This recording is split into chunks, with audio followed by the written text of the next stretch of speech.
Oh, you simply cannot beat the start of the weekend in South Florida. That's where we come to you this week for TCL Team Boxing League action. It is Gulfstream Park in Miami, Florida, as the Miami Assassins get back into the fold and end their 2-week layoff as they play host to the Nashville Smash. Hello again, everybody. Welcome inside to TCL Team Boxing League action to our Merit Sports TV studios. Dave Bontempo, Justin Shackle with you. So glad that you are starting your holiday weekend with us. And look, we got a rematch. These two teams fresh off facing one another 2 weeks ago. Nashville won by 9. So what are you looking for with this quick turnaround between two division foes? Well, Nashville Smash aptly named the last time because they came in, it was even after the launch in the middle rounds, and they came out storming, swept the money rounds. 80-71 bomb out in those three opportunities, big set through. So what does that mean coming through? Well, they have to stop Hermes Orta. He was the fighter of that whole time. He scored 2 victories and a knockout. That's a big thing for Miami. And for them to go again. Nashville, 2-1. They can join the elite in the pack if they can make it another victory here tonight. Yeah, Nashville can climb up the standings in a big way with another win here tonight. Let's take a look at what Nashville was able to do, led by two notable stars who you're going to see twice tonight in multiple rounds, starting with Leandric Johnson, who swept his 2 rounds against Victor Abreu. Johnson, you see in the white trunks, recording some extra points for his team. Well, that really helped out. That became 10-8 right on the spot, and that's one of the things we're going to look at here. That's an early matchup. It will determine the course of this one right here. And then we talked about Orta in a night when it was money for Nashville. He was big money.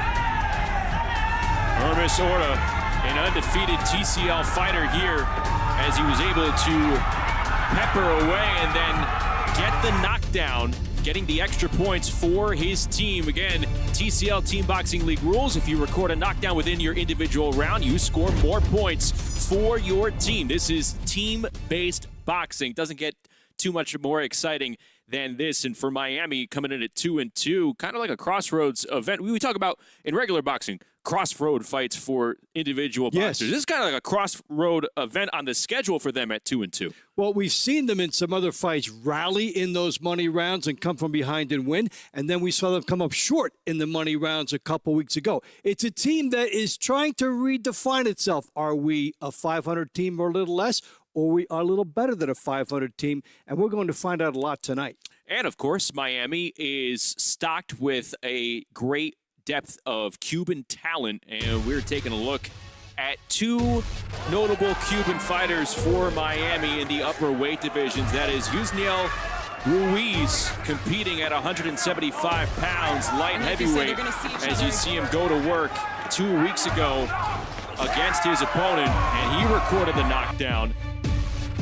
Does it with flash, does it with power, and was able to earn his team some extra points on May the 9th. And then when you talk about upper weight classes, well, not exactly heavyweights, but Yunieski Gonzalez at cruiserweight is certainly an intimidating presence if you are lining up with him across from the ring. Nothing but front foot pressure fighting from this cruiserweight who picked up the stoppage there. So you have 2 Cubans right there in the upper weights who you're going to see multiple times. They're looking really impressive. Also, it's interesting to see who isn't fighting multiple rounds here for these 2 squads, most notably Austin Dulé. He's in 1 single round tonight. He's a big factor for Nashville, and the coach's son has been a leader of the team, so we'll see if that has an impact. He's been automatic money for them. He's made a habit of scoring extra points, but you're only going to see him in 1 round here tonight. Let's take a look at the TCL Team Boxing League standings for you as we get our weekend going. You have Miami and Nashville here tonight. We'll bring action from Phoenix, Arizona tomorrow. It's the Fury and the LA Elite. As you see the latest standings, Las Vegas, of course, undefeated. So is the defending champion Philadelphia Smoke. Nashville comes in at 2-1, a chance to pick up their 3rd win, be the 4th team in the TCL Team Boxing League to 3 wins. And let's take a look at the launch round fight card brought to you by the Balance of Nature. And Dave, first 2 fights, they are a repeat of two matchups we saw on May the 9th. You have Michelle Morales, Evelyn Romo at bantamweight. Then we talked about Leandric Johnson and Victor Abreu. Morales won twice. Johnson won twice. Both pairs right there, they are scheduled to fight multiple rounds again. So there's pressure on those losing fighters to try and come back and score some points for their team. Well, especially now, it's been hanging over Miami for a couple of weeks. We got nothing out of the money rounds a couple of weeks ago. It has to be something that we want to get off the schneid, get a couple points early, set it up again. It's a new match. So for Miami's, there's some pressure early in this contest. Yeah, circle down round two. Leandric Johnson, Victor Abreu. That's the matchup to watch here in the launch rounds. They're going to come back later on in the money rounds, but there you see the numbers so far for Johnson and Abreu. Leandric Johnson is certainly putting people on notice in the TCL as we get right at the halfway point of this season. He is one of the heavy hitters for this smash attack. And we talk about these teams trying to define themselves. We had those standings up, and there were two things that stuck out. How is Phoenix only 2-2? How is New York only 1-3? So there's some obvious things there. But everybody else is about where we might have thought they were at this time of the year. And that's why I think tonight is a big defining moment for both of these teams. So Dave and I, we're going to be providing the action from our studios here in Dallas, but we will go to Gulfstream Park for all of the action with the third member of our broadcast crew. It is the Boston Butcher's Amelia Moore. She's joining us, and she's going to provide some commentary and some insight from ringside. All right, Amelia, Dave and I talked about our matchup to watch for these launch rounds, round number 2. What matchups are you focused on for the launch rounds here tonight? Hey, gentlemen, welcome. And can you believe we're already halfway through the season right now? I was just thinking about week 8, and we have 12 weeks into this season. It's insane. It's insane that we're almost all the way through this. So just getting it off initially through the launch rounds, I'm always looking forward to the ladies' fights. Anna Verbeek is back, another athlete that is completely seasoned in multiple different combat sports. She's a bare-knuckle fighter coming back. She seems to be a real staple for the Miami team. And then she's facing off against Haley Pennington, who's another athlete that has multiple combat experience. So looking very much forward to that. Anna is always very strong. So curious to see that fight. And then, of course, I say this every single time, I'm a huge heavyweight fan, so we've got multiple heavyweight matchups this evening through all of the launch, middle, and the money round. So ready to go, guys. Back at you. Amelia, thanks so much. We're going to talk to you throughout the night. Yeah, I like that one. Verbeek going up against Pennington, 2 featherweights. Those 2 are the first 3 matchups that we're going to have for you here to start the launch rounds tonight. Oh, a Friday night in South Beach. Doesn't get much hotter than that. What can these 2 teams cook up for us to start our Memorial Day weekend? When we come back, we'll have the launch rounds, the Miami Assassins, and the Nashville Smash coming up right after this. Saturday night, division rivals take front and center as the Phoenix Fury squares off against the LA Elite for control of the West. Bringing the heat early. Phoenix, LA, tomorrow night at 9 on Merit TV. I thought we had a plan for Dad. He was set to go to the senior living community right by my house. Then a friend suggested I talk to a place for Mom. They really opened my eyes. My advisor listened and understood his needs and showed us options that were still nearby, but a better fit for Dad. Now he's in a warm, engaging community with a big group of friends. I know we made the better choice. For free senior living advice, go to aplaceformom.com. I'm a 79-year-old powerlifter. I set 4 state records for New York State for my age bracket. I set a national record on the deadlift. And I found for me, my body adapts better eating healthier food, putting better things in me. I take balance in nature because I've seen the benefits for me. I'm reaping the benefit of this product. There's no question in my mind. Otherwise, I wouldn't take it. Forget about it. Get 35% off your first set as a preferred customer. Claim this offer by using discount code. I got charged for a stolen vehicle. Time in jail. Witness the unfiltered reality of life on the inside. Then it's the ultimate showdown on the streets. Cops Reloaded. Get on the ground! Jail and Cops Reloaded. Weekdays starting at 4 Eastern on Dr. Phil's Merit TV. Balance of Nature is a proud partner of TCL Team Boxing League. As a preferred customer, get 35% off your first set when you use code FIGHT. Go to balanceofnature.com or call today.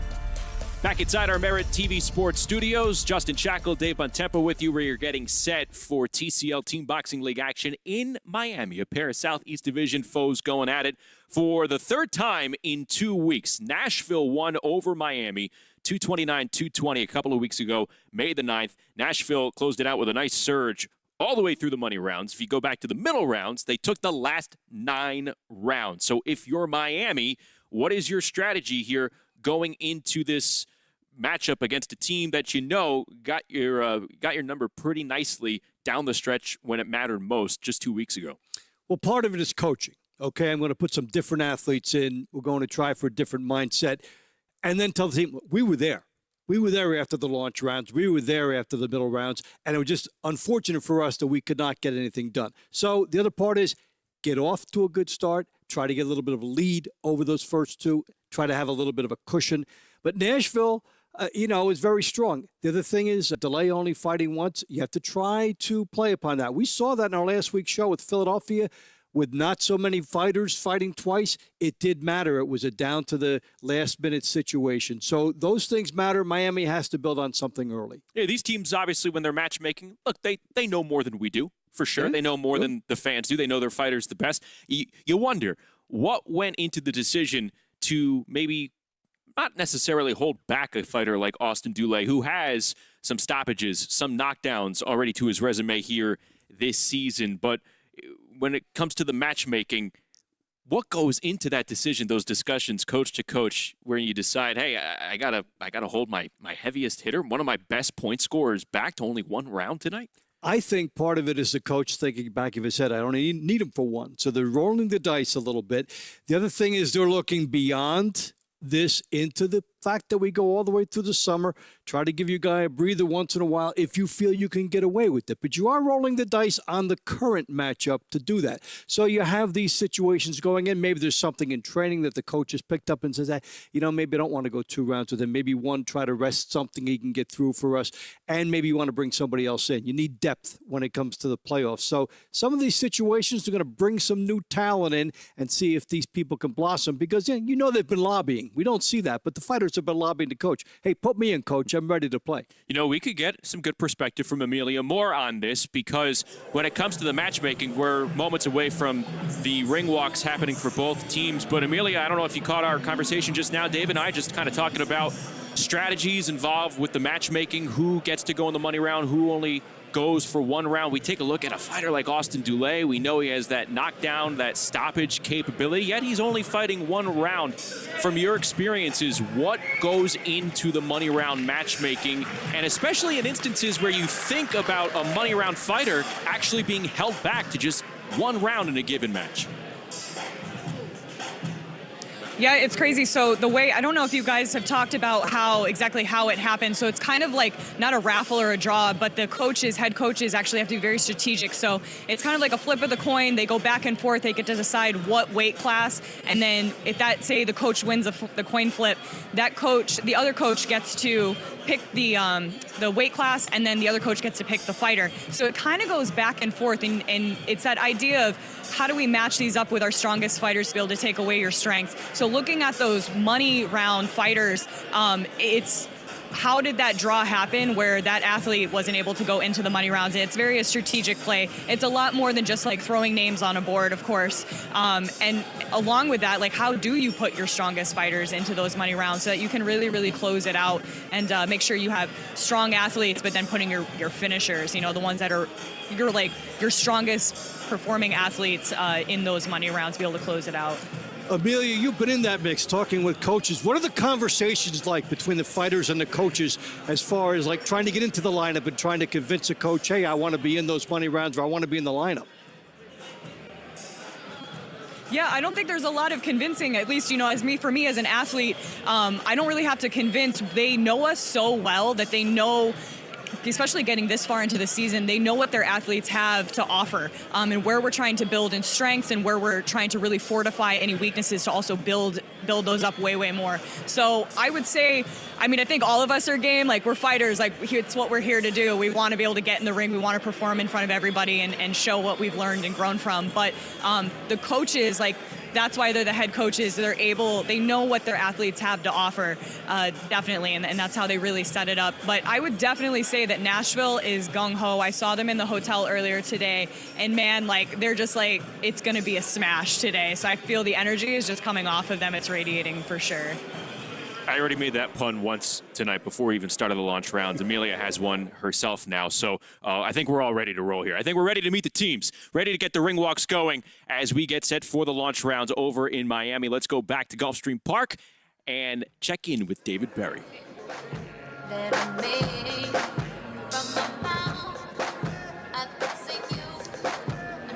Ladies and gentlemen, thank you for joining us at Gulfstream Park and Casino for tonight's event, the Nashville Smash versus your Miami Assassins.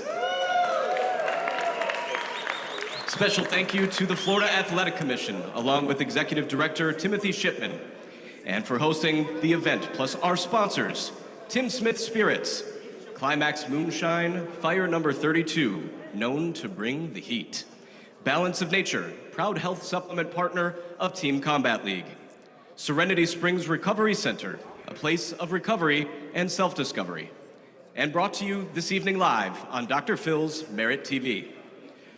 Let's get to the introductions and get the battle of boxing underway. Introduce first, the Nashville Smash.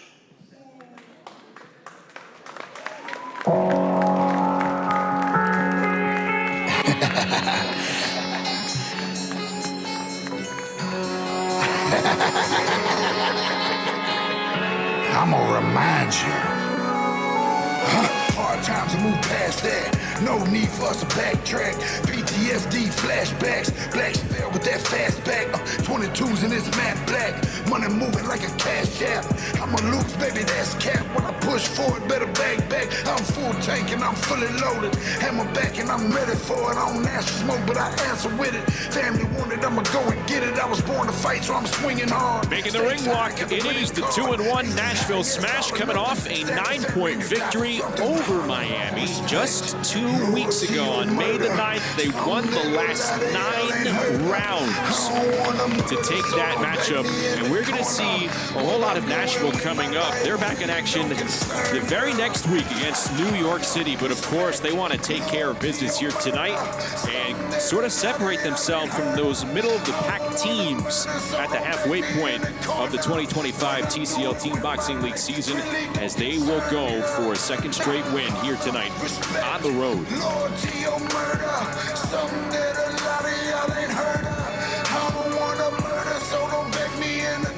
So interesting to see boxing at Gulfstream Park, which is so known for horse racing, the Florida Derby, Breeders' Cups, all the famous horse racing events I've seen there. Now it's boxing.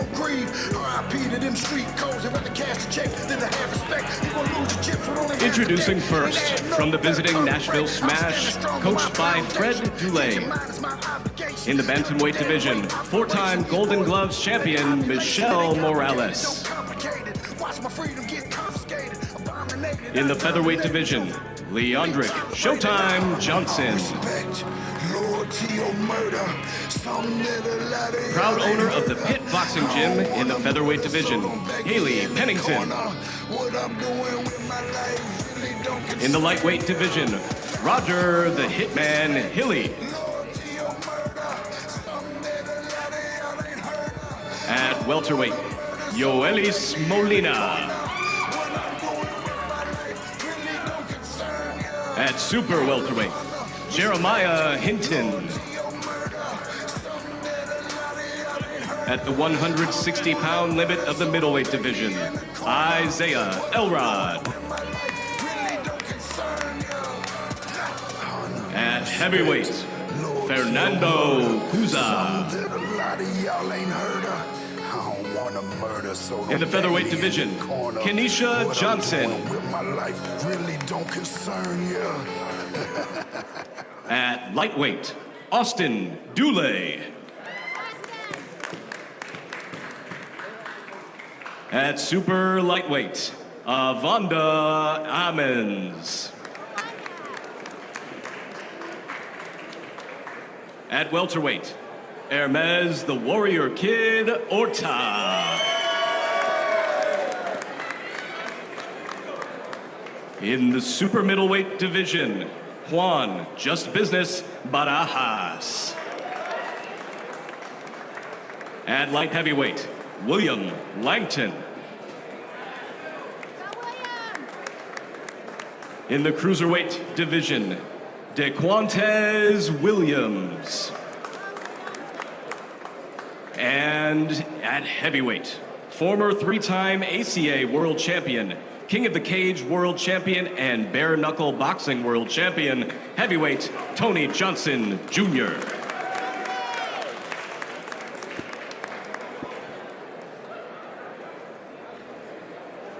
And introducing now, your home team, coached by Herman Caicedo, the Miami Assassins!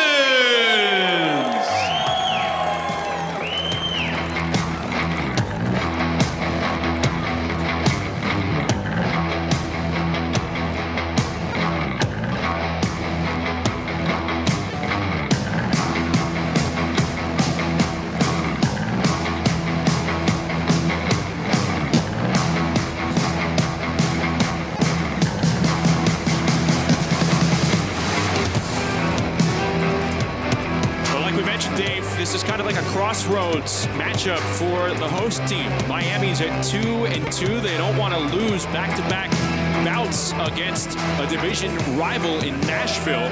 And we're still trying to figure out what kind of team Miami is here at 2-2. Yes, and I think it's good for them to come right back and face the team that blew them out during the money rounds last time. You know, you could stew on that for a couple weeks, and it's in there until you fight them again, and you get another opportunity. And they've come together. They've talked about it. Hey, this is how we have to go out. This is a redemption opportunity for us, and let's show up.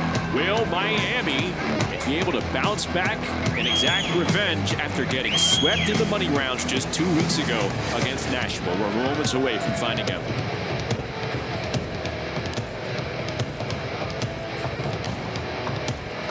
We are just moments away from the start of the fights.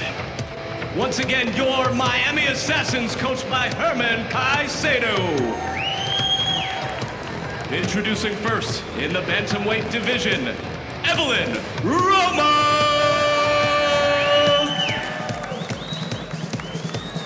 At featherweight, Victor Abreu.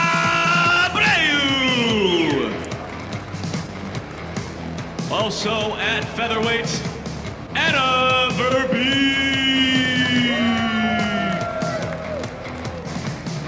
At lightweight, former Olympian and WBA IBO featherweight champion, Claudio the Matrix Moreno. At welterweight, Orestes Velasquez. At super welterweight, Harold King Calderon.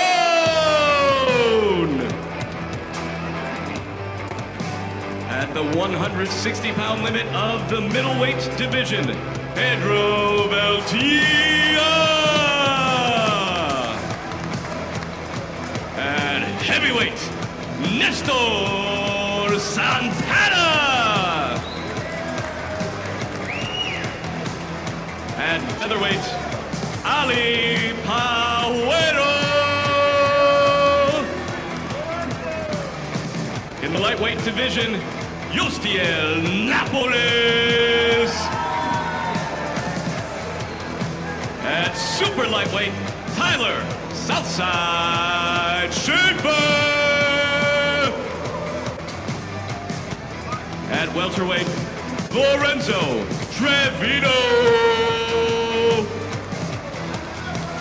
At super middleweight, Victor Darocha. At light heavyweight, Yusmel Ruiz. Two-time light heavyweight title challenger. Tonight fighting in the cruiserweight division, Yunieski El Monstro Gonzalez. And at heavyweight, current, undisputed, bare knuckle champion, Gustavo, the Cuban assassin, Trujillo.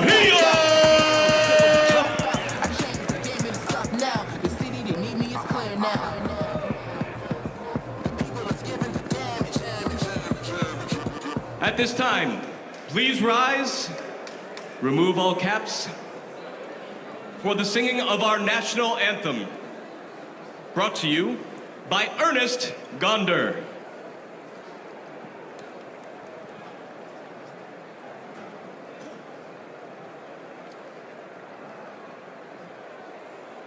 Oh, say, can you see by the dawn's early light what so proudly we hailed at the twilight last gleaming, whose broad stripes and bright stars through the perilous fight o'er the ramparts we watched were so gallantly streaming, and the rockets' red glare, the bombs bursting in air, gave proof through the night that our flag was still there. Oh, say does that star-spangled banner yet wave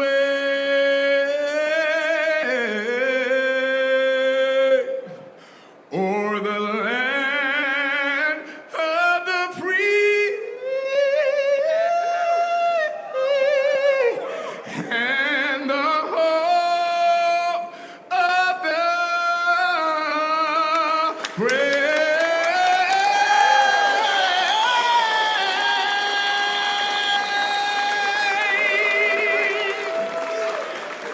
Set to go from Gulfstream Park. There you see the Miami Assassins trying to pick up a win, even the score against Nashville as we get set for the launch rounds, the first 8 rounds of our standard structure here in TCL Team Boxing League. Each fighter has a chance to score points, earn points for their team. 24 individual 3-minute rounds. A fighter has 3 minutes to make their mark. They can do it via decision in the eyes of the sanctioned judges. At bantamweight, from the Nashville Smash, Michelle Morales, and the Miami Assassins, Evelyn Romo.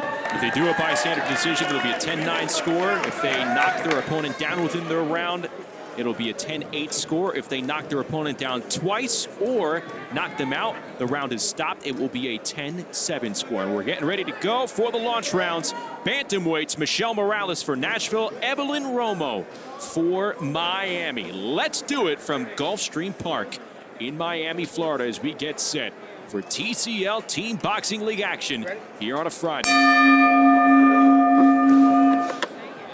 And Morales, one of 5 Miami fighters who had 20 points in their first matchup. And as we were talking about at the top, these first 2 matches feature Miami fighters who came up with 20 points. For Nashville did. So Miami has a lot to try and prove in this first set of bouts here. And for Romo, that will mean trying to overcome height and reach. And Morales' 20 points came against Evelyn Romo. Bantamweight's in her first season. 29 years of age. Mentioned the height, 5'4" southpaw, originally from Mexico, now lives in Jupiter, Florida.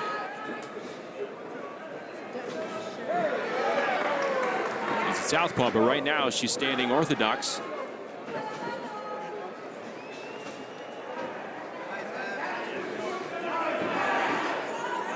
You see the battle of the jabs. Romo gets a nice one in. A definitive shot, whereas Morales was trying to more of a distraction jab is what she threw, trying to set up something else. Good head movement from Morales, evading that jab moments ago.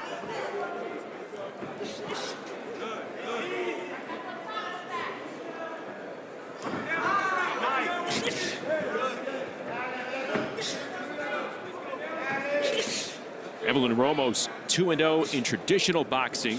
Morales, meanwhile, 5-1-1.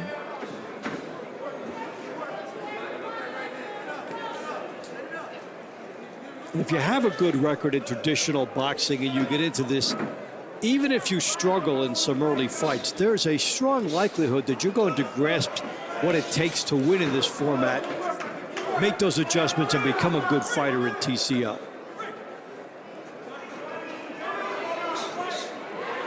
The double jab from Evelyn Romo.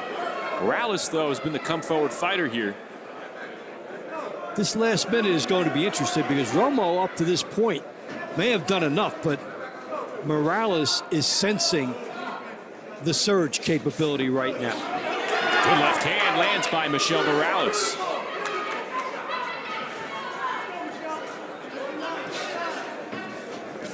All of a sudden, see how much more purposeful Morales is right now. Say over the last 15 to 20 seconds.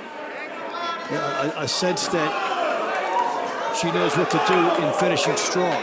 Throwing some combos with conviction here, Dave. Michelle Morales. So she was waiting. Oh, she pushed back the head of Romo with that left hand. Well, she was waiting on Romo before, and then she took the initiative, and I think she took it in time. I think you're right. Final minute belonging to Michelle Morales, the 4-time Golden Glove champ.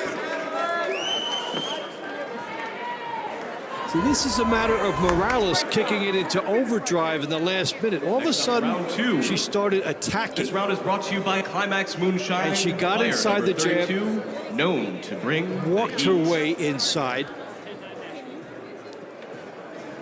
and then got the punches that winner of round one made the by a difference. score of 10-9, the Nashville Smash, Michelle Morales.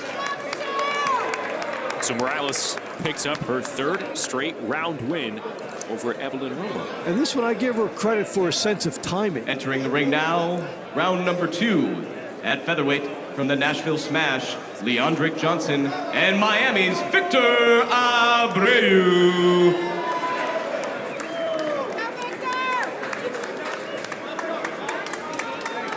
Two featherweights going at it, 126 pounds. Victor Abreu and Leandric Johnson, who you see right there.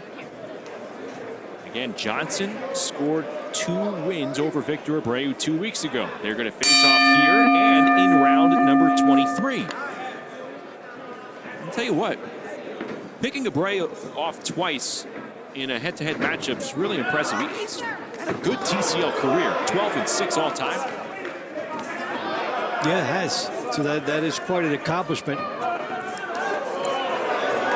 Now the question is he going to do it again? Abreu landed a good overhand right moments ago.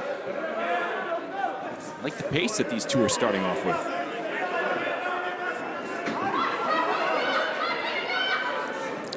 It's a good body shot by Abreu. Yeah, above the chest, solar plex area, scores the punch. And it was punitive.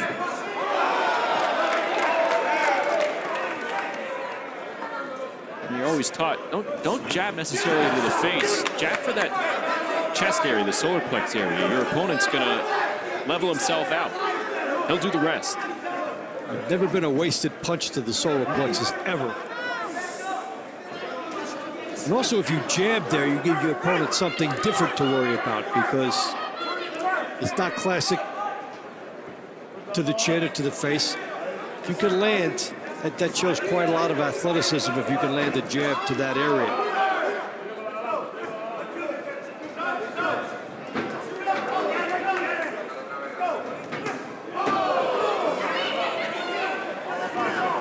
Johnson 3-1 this season here for Nashville.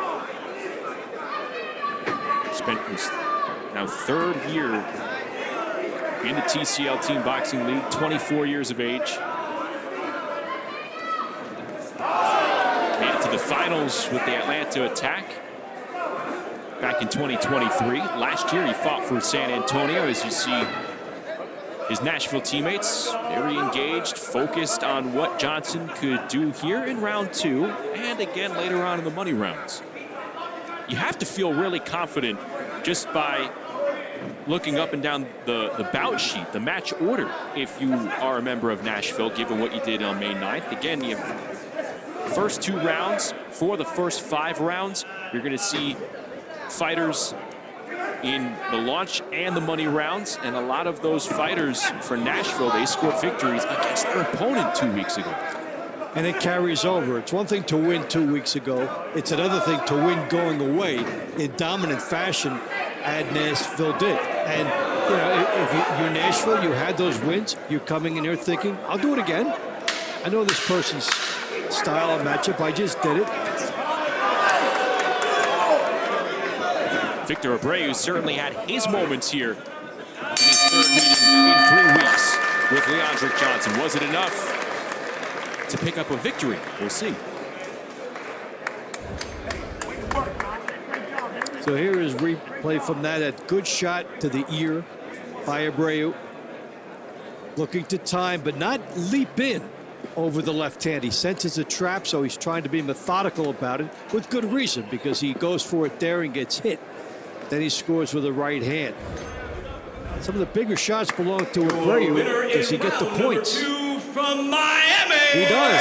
Victor Abreu! That's important for the psyche of Miami. Now even after 2 rounds, 19-19. Next up, round 3. Also in the featherweight division. Fighting for the Nashville Smash, Haley Pennington and Miami's Anna Verbeek.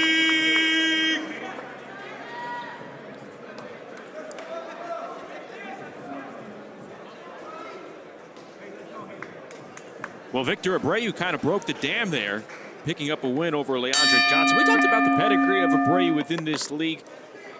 That was the first time he was handed back-to-back losses in his TCL career. This is a fighter who's had over 15 TCL matches under his belt. So that was big for him right there. He didn't want to go down for a 3rd straight round against the same opponent.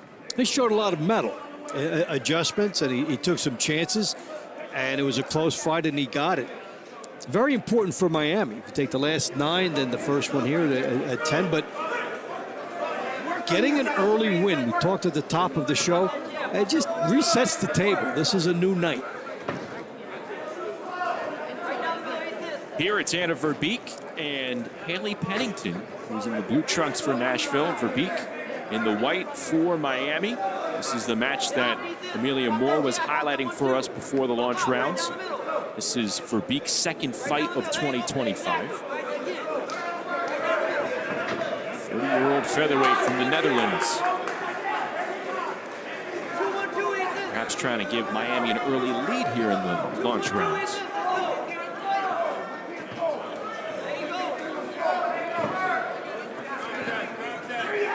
Good right hand from close range from Haley Pennington, the taller fighter. As Verbeek was in the middle of her style. She was non-committal, throwing punches from outside, could not get close enough, and she got tagged. I know it's completely black.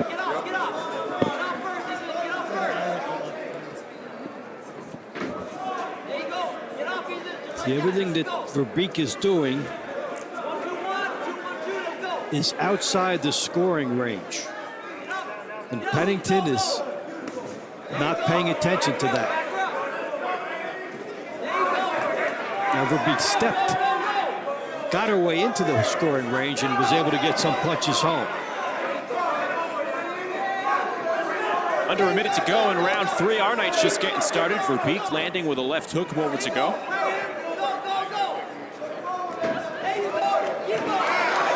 Notice, Dave, Pennington dropping that right hand down on her guard, and it's leaving her open for those left hands from Verbeek.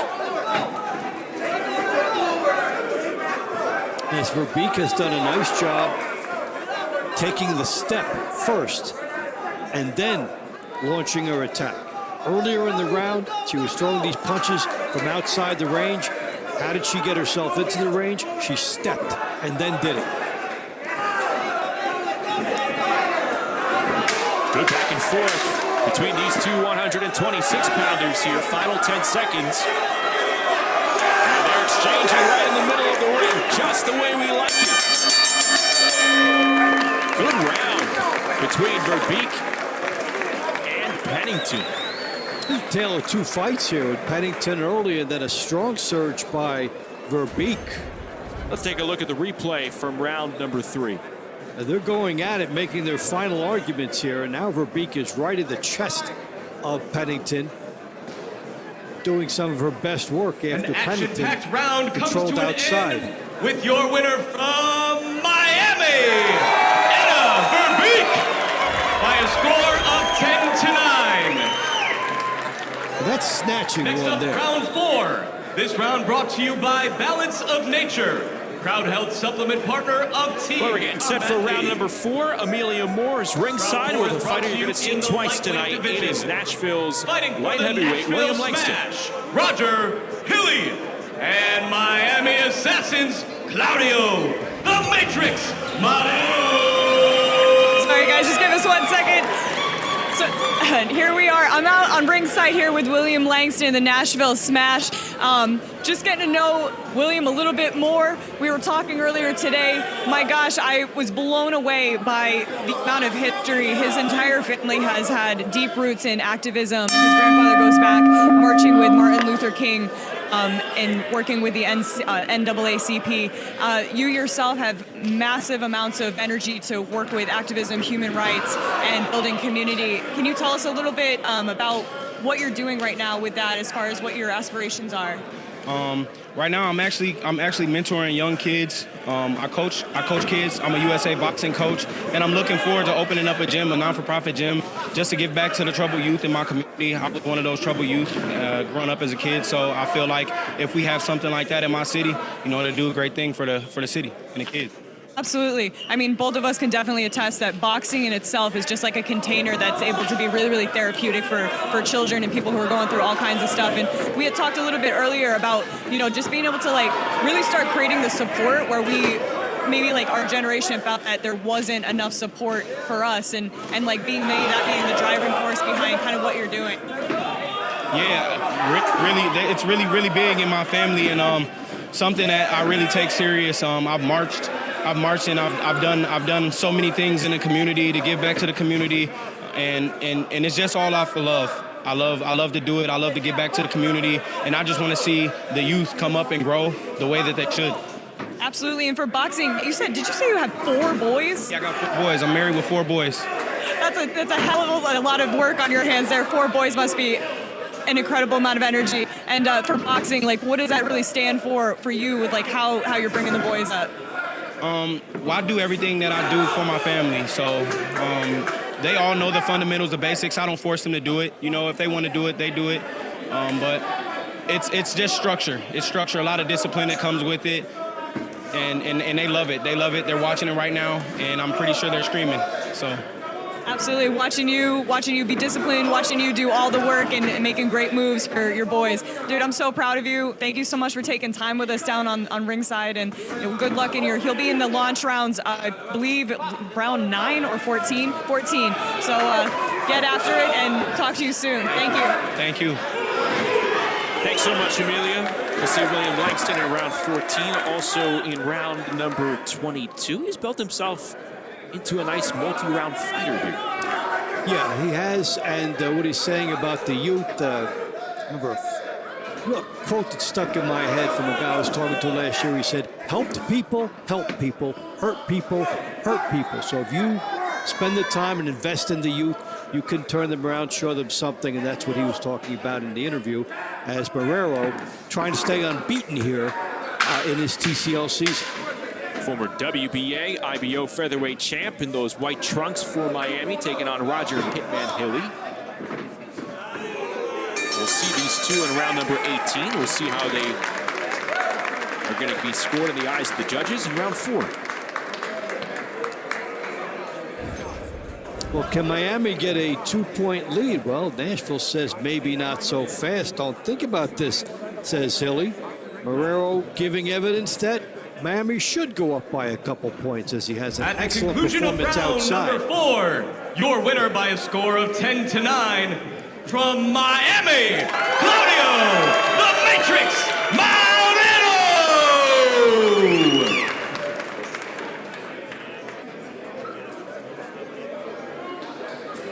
The total score now leads Miami 39, Nashville 37.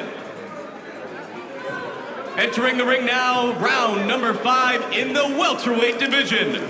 From the Nashville Smash, Yoelis Molina. And from the Miami Assassins, Orestes Velasquez.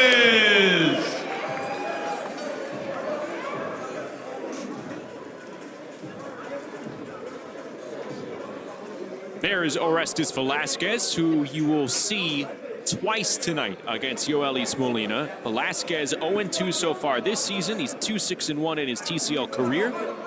Made his debut when Nashville and Miami faced one another back on May 9th.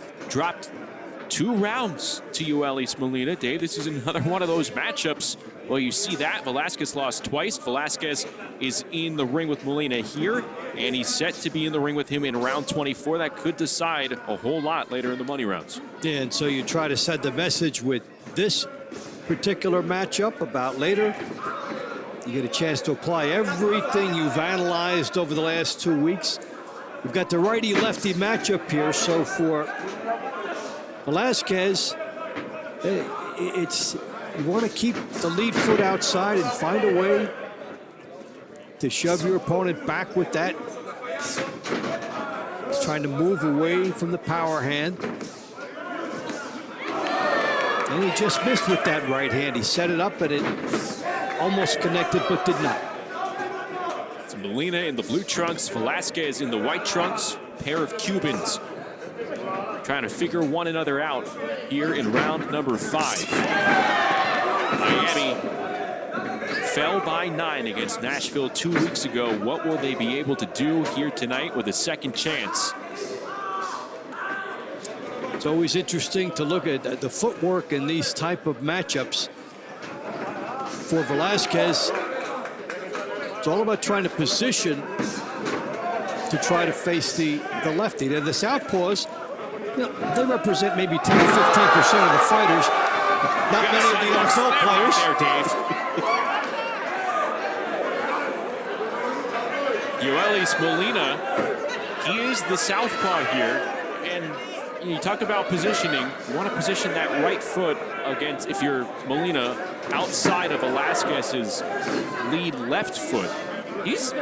Velasquez kind of has some type of mechanism, though. I don't know if it's timing, but he keeps tapping that front foot down. You're trying to do it, and if the opponent is moving with you, because the opponent knows what you're trying to do, then you have to try different aspects to try and open that up. That could be getting tight with a forearm that can crowd him.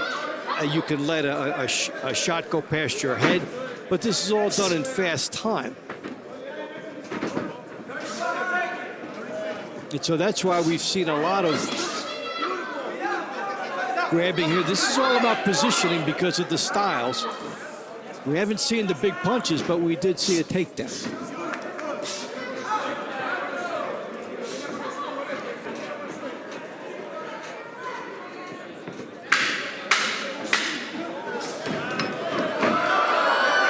Got another takedown there. So like a wrestling match. This was 3 minutes of threats.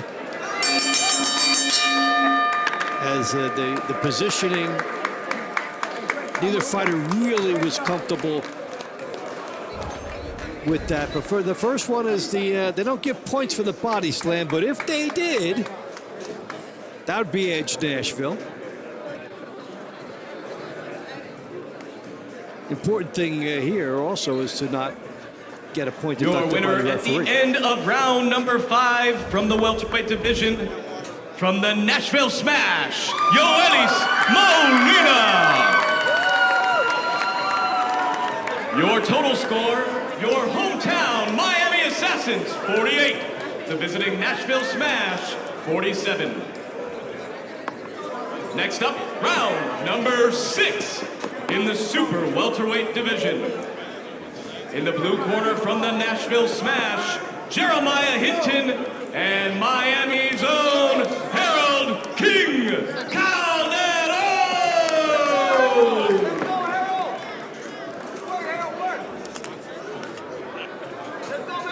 Harold Calderon, here you see on your screen.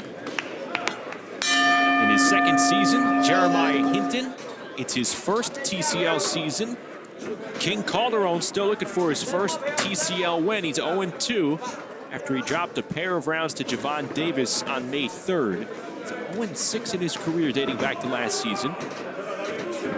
5'11" southpaw. Both of these fighters originally from the Windy City, Chicago.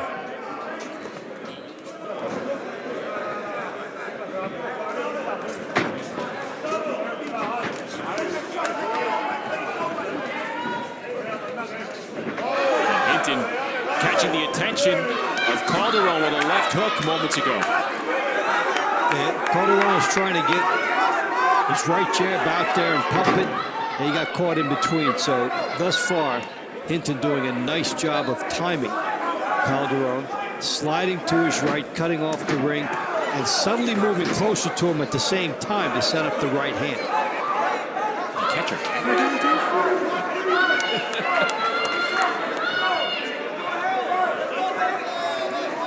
These two just 4 years apart.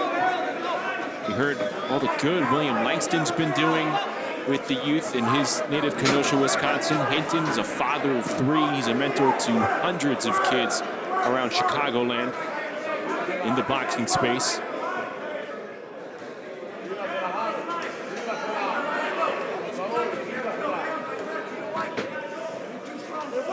Last fight, we saw the right-hander unable to adapt to the southpaw. This fight, it's different, with Hinton getting inside. A lot of the foot movement is getting him into contact range, where he can either go with the jab or the straight right hand. Calderon trying to evade those body shots from Jeremiah Hinton. And Calderon had his bankroll on the straight left hand down the middle, and he nearly landed it. It would have been a good shot if he did. Tried to do it again. Hinton came back with a couple of counter punches. Less than 40 seconds to go here.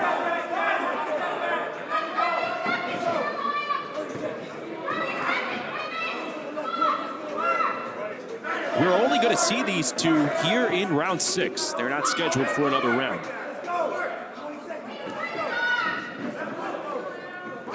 There's some urgency here to earn points for their respective sides.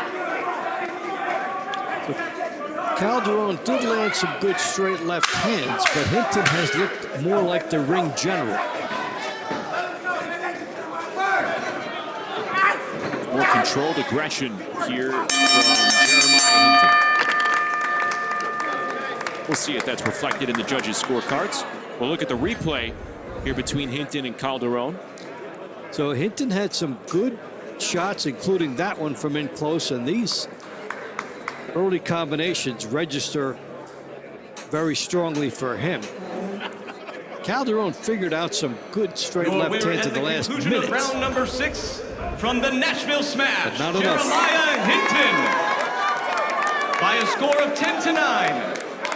And that evens up the scorecards. Your Miami Assassins 57, the Nashville Smash 57. This next round brought to you by Serenity Springs Recovery Center, a place of recovery and self-discovery. Next up, round number 7 at the 160-pound limit of the middleweight division. From the Nashville Smash, Isaiah Elrod. And from the Miami Assassins, Pedro Beltia.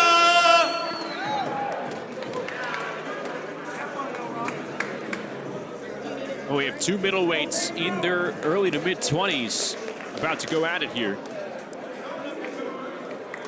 Elrod's got a nice mark in TCL with 5-1, and he's one of the leaders of the Nashville team. So as we talk about the positioning and what the coaches are expecting, Nashville has this down as an opportunity. These are a pair of multi-round fighters. They'll meet up again in round number 19.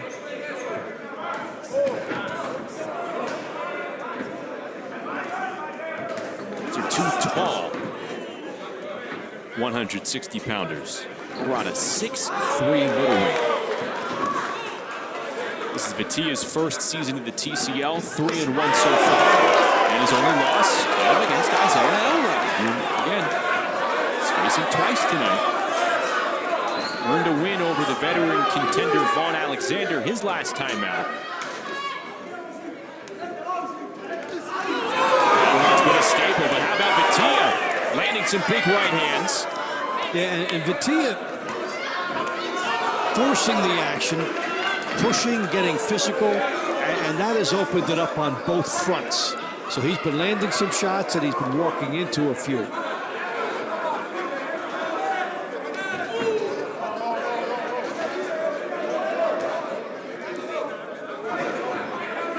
Vitia, 21 years of age, originally from Cuba, 5-0 record in regular boxing.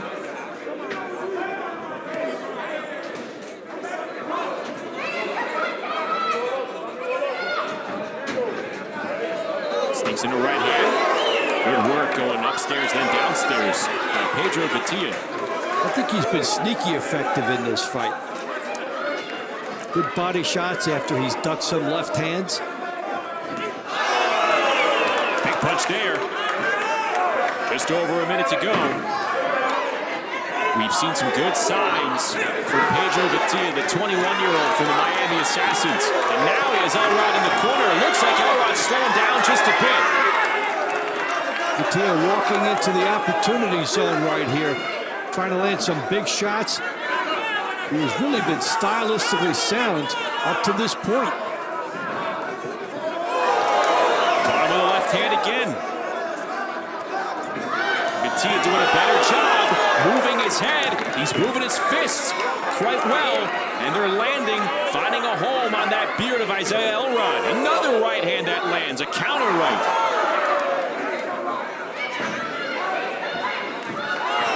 Oh, Dave, that one was a turning good the chin. shot.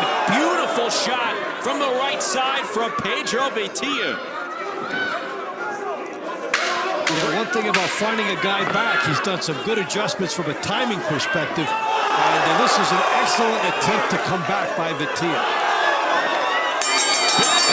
Precision by Pedro in round 7. Wow.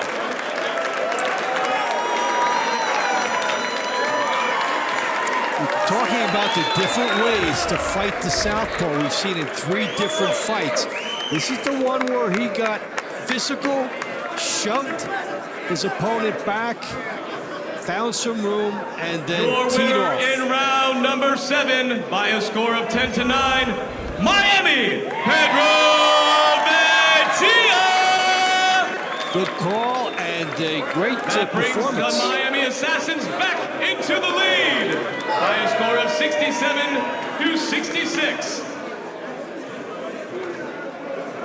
Next up, round number 8 in the heavyweight division.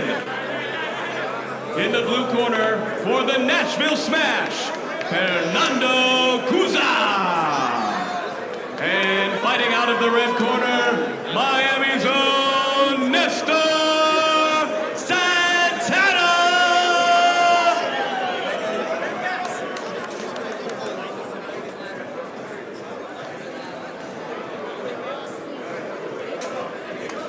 So here we go with our final round of the launch round phase. Fernando Cuza for Nashville, Nestor Santana in the white trunks for Miami. And just going back to round number 7, Pedro Vitia exacting revenge. Again, he lost to Elrod 2 weeks ago, picks up the win. That's arguably the most impressive win we have seen in a couple of weeks throughout the course of our schedule, Dave. And we talked about at the top that Miami had to turn the tables in a couple of these matches, and that was one of them. which they have managed to do. They also managed to turn the tables in the second fight here. So Miami has shown up. Santana walking Kuza down. Kuza, the Cuban, in the corner. Back out of the way. Two big boys going at it right now in the middle of the ring. Kuza, the 3-1 Cuban in his first TCL season, standing at 6 feet 4 inches. Santana at 6'3". That's a complicated jab for a heavyweight. Santana jitterbugging right to Kuza with that jab leading the way. It's the type of a jab you see from lower weight divisions.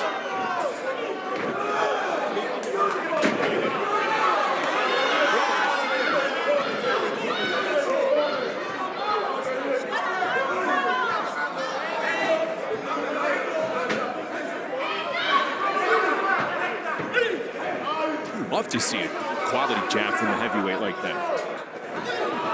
Now he comes in with that straight right hand. The great heavyweights all had them. Larry Holmes, Lennox Lewis.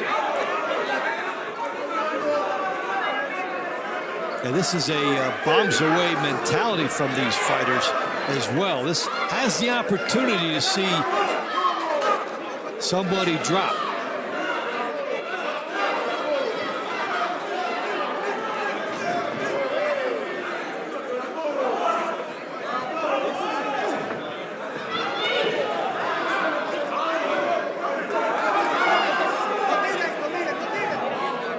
Less than 45 seconds to go between these two Cuban heavyweights, Kuza and Santana.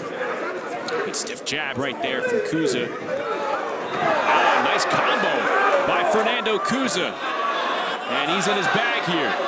Feels like he's in control, has the upper hand on Santana. Feel like both heavyweights probably need to do a little more work, though, to edge out the round in the eyes of the judges. Tough to score right now. Yeah, Santana had some big early moments, and Kuza's been rallying here. Santana has looked like the aggressor. Will that be enough? He's looked like the aggressor. Kuza's looked like the more accurate puncher. We'll see what the judges like more.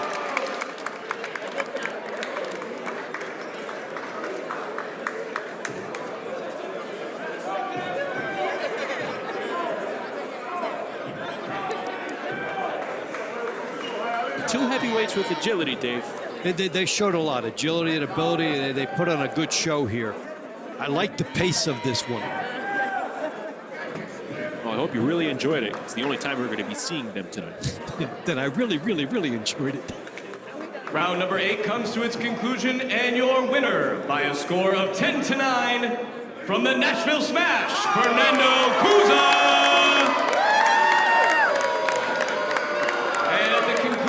Sharpshooter, we end up even. Score, the Miami Assassins 76 and the Nashville Smash 76. Back and forth launch round leaves us tied at 76 between Nashville and Miami. We'll take a break. We'll come back with more here with TCL Team Boxing League.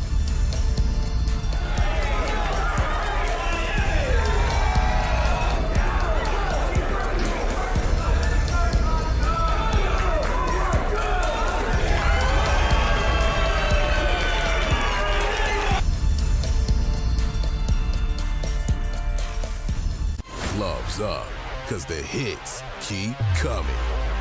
And coming. Big shot, and it's over! And coming. Get ready for a 12-hour TCL takeover. Back-to-back encore fights. The best of TCL Season 3. Drop it, Orme! From the league that just don't quit. TCL Takeover. Sunday, May 25th, starting at 3 p.m. Only on Merit TV. I was drinking every day. I was hooked on oxys. My husband turned into someone I didn't recognize. The addiction crisis. Worse than a pandemic, we have a growing epidemic. There are approximately 20 alcohol and drug-related deaths per hour every single day. Addiction is a disease. Like any other disease, it may have serious harmful effects and may lead to death if left untreated.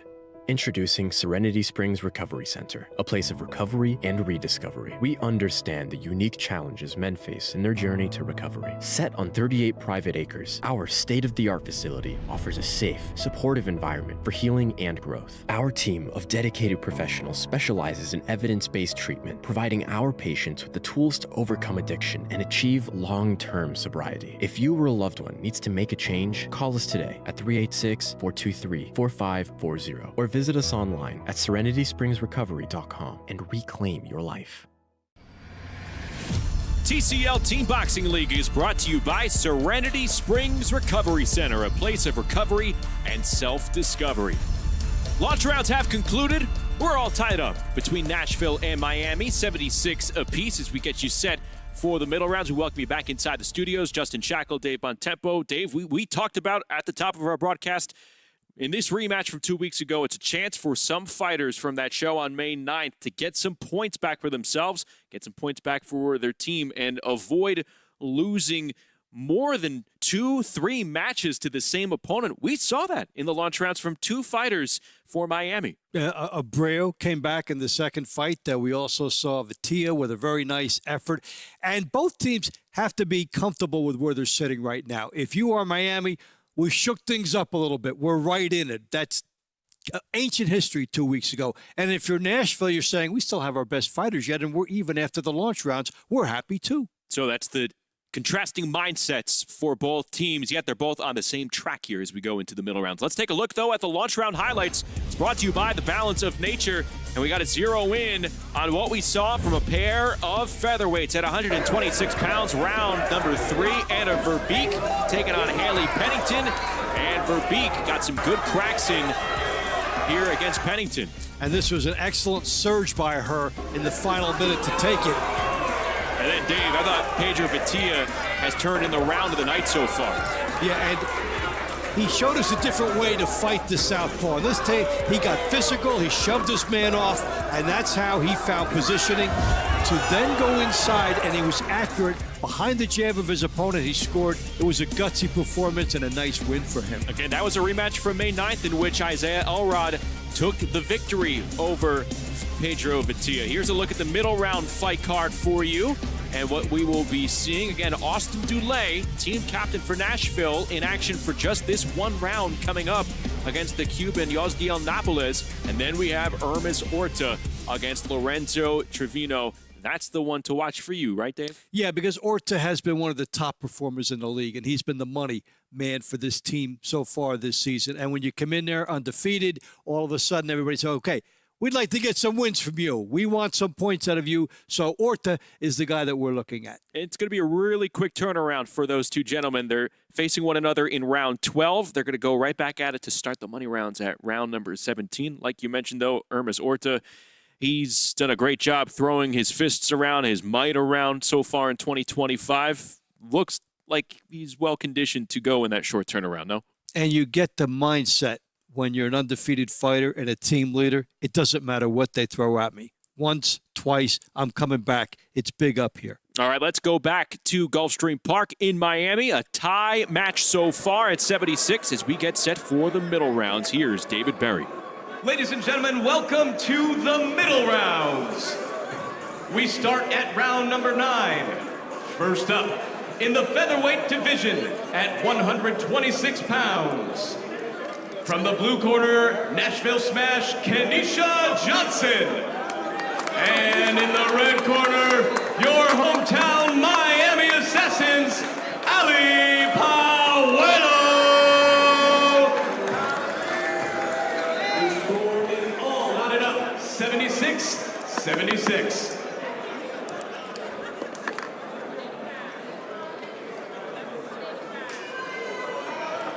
There you see Kenisha Johnson searching for her first win of the season, so far 0-4. She lost to Ali Pajuelo back on May the 9th. They fought once there. They'll fight once tonight.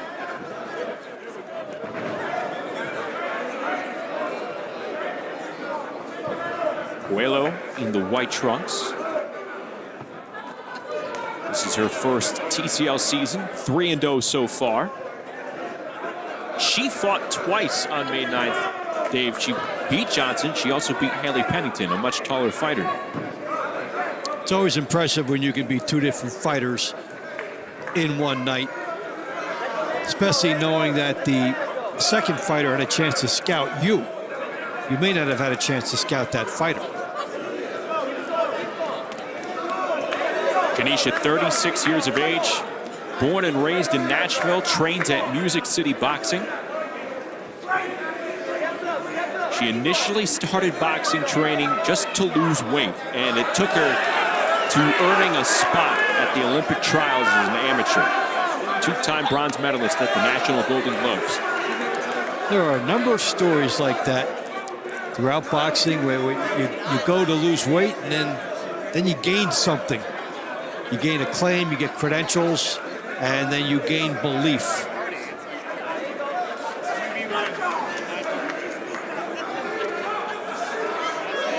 Good shot there with the right hand by Puello.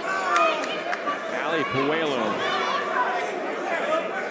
She started her traditional boxing career this year, already 2-0 with 2 first-round knockouts. Packed some punch there. She's a 26-year-old from Lima, Peru. Trains in Boca Raton now. Johnson is not giving Puello anything to worry about because Puello is wide open with these shots. She could be countered based on how wide her shots are coming, but she's coming in with impunity because nothing is coming back at her.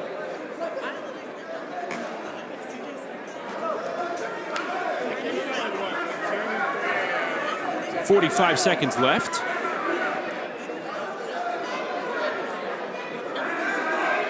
We have 2 featherweights here. Good right hand.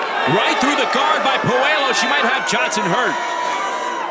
30 seconds to go. That was right on the button by Ali Puello.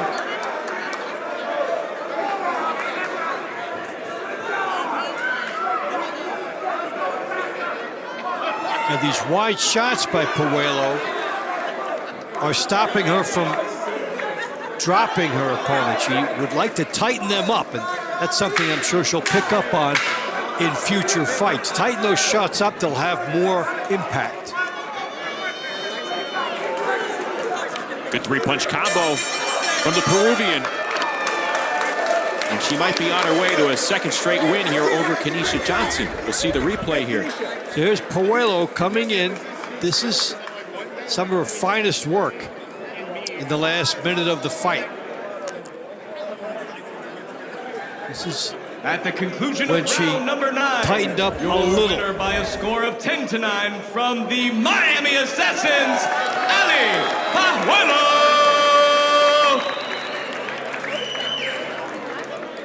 Next up, round number 10, brought to you in the lightweight division. This round is brought to you by by Climax Moonshine, fire number 32, known to bring the heat. Entering the ring from the blue corner, Austin Doolin.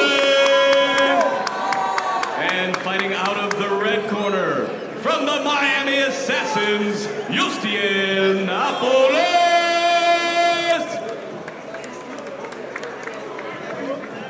There is Yustian Napoles. He is making his TCL debut tonight, 24 years of age, a 5'11", 135-pounder, lives in Miami, originally from Camagüey, Cuba. 6-1 record with 5 knockouts in regular boxing, and he's going to be taking on a TCL staple in Austin Doolin. This is, again, their only round fighting tonight. It's going to be an interesting test for both men here. Yeah, and Doolin with the 2 knockouts in his 3-1 record, so he's been a point getter for Nashville. But coming in against the guy, even though it's a TCL debut, the professional boxing credentials have to be respected. You can see his jab is a sharp one. Head movement looks pretty good, and that right hand is fired with purpose.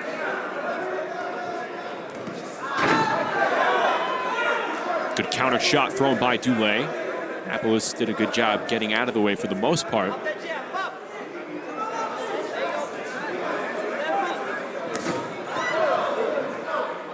And Miami now up by 1 after taking round number 9. DeLay has been pretty sharp as a counter puncher here.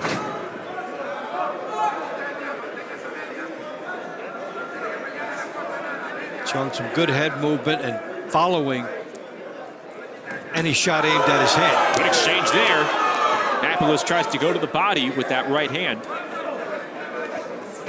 DeLay trying to improve to 4-1 here in 2025. Fought once last year in the TCL. He has emerged as a team leader here for Nashville.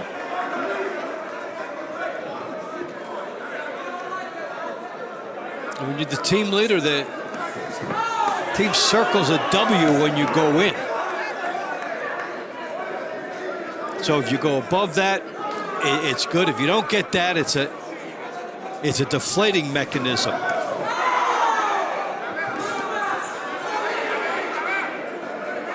I think they knew it wasn't going to be automatic here against Yosdiel Napoles. We talked about maybe the lack of experience in TCL action, but the boxing pedigree, the Cuban boxing, the Cuban style, it's all there for this 5'11", 135-pounder. Yeah, you can see it in his movement. You can see it how quickly he gets on top of DeLay and trying to get a good counter shot home. DeLay has been very effective with his counters, and if he gets this, it'll be because he outsmarted and out-hustled somebody who we think is going to become a very good TCL fighter. Good defense there from Yosdiel Napoles. Both enjoying this exchange here in round number 10.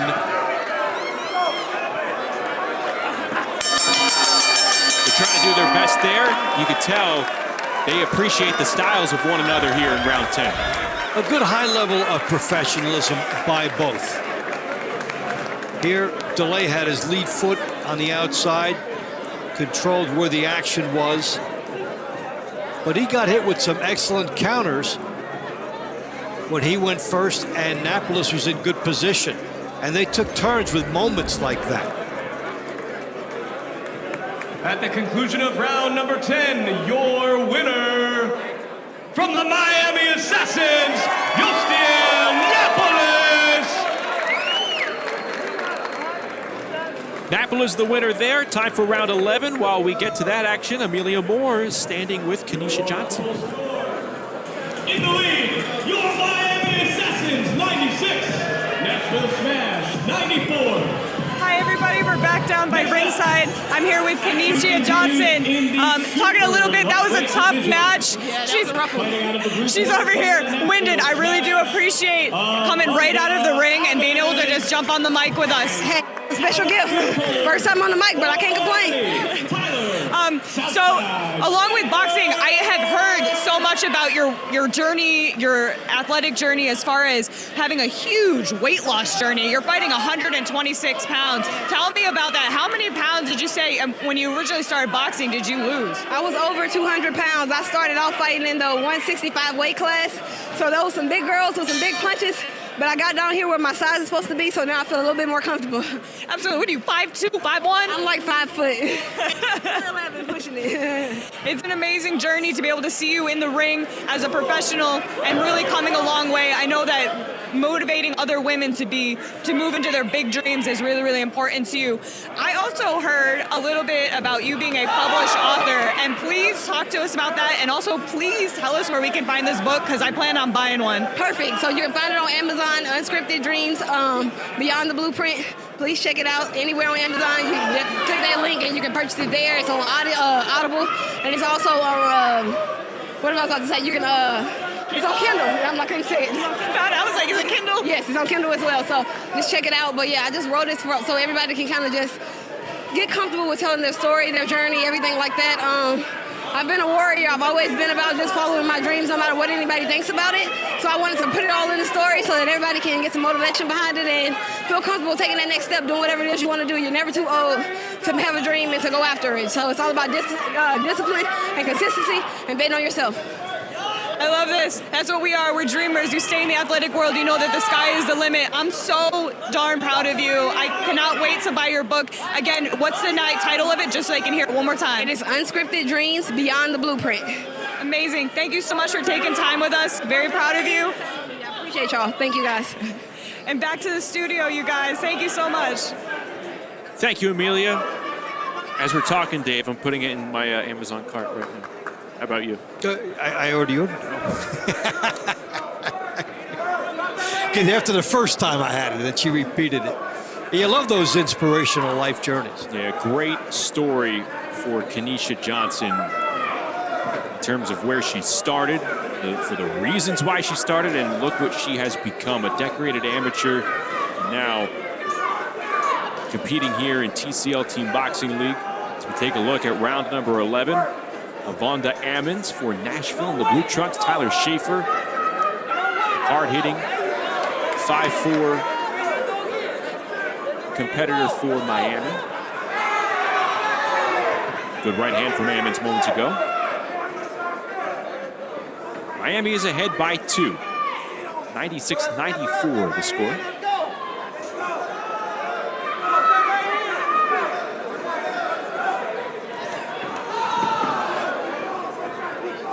Good work here by Ammons to jab her way in and then throw 3 punches more.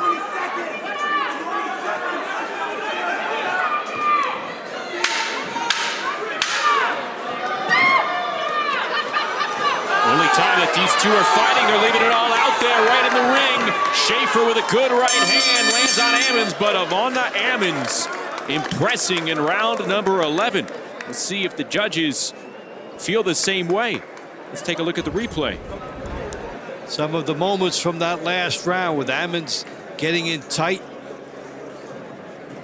winning the trench warfare here. Good accurate shots, had good leverage, good body position, and landed the better shots in this contest. At the conclusion of round number 11, your winner by a score of 10-9 from the Nashville Smash, Avonda Ammons.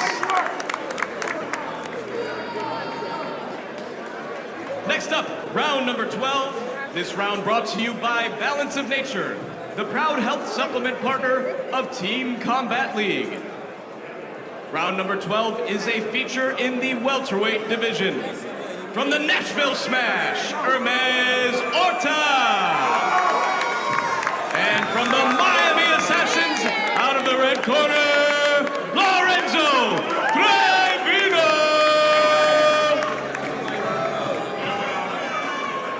So as we get set for 2 welterweights, 105. round number 12, Hermes Orta, Lorenzo Trevino. They're going to go right back in the ring for round number 17. So the pace, the styles, it certainly matters more here in round 12 with the second meetup just 5 rounds away. It's something we talked about in between the launch rounds and the middle rounds, as this, I believe, will be ruled a slip.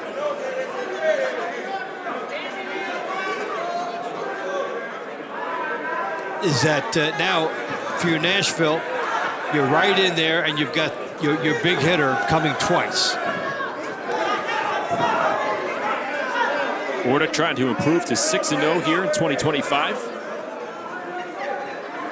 There's a fighter to watch here for this Nashville club.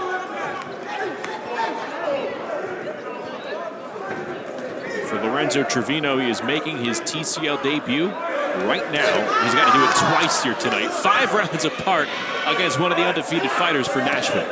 No easy test. I'm going to find it interesting to discover, and we will, what fighters consider a good time in between.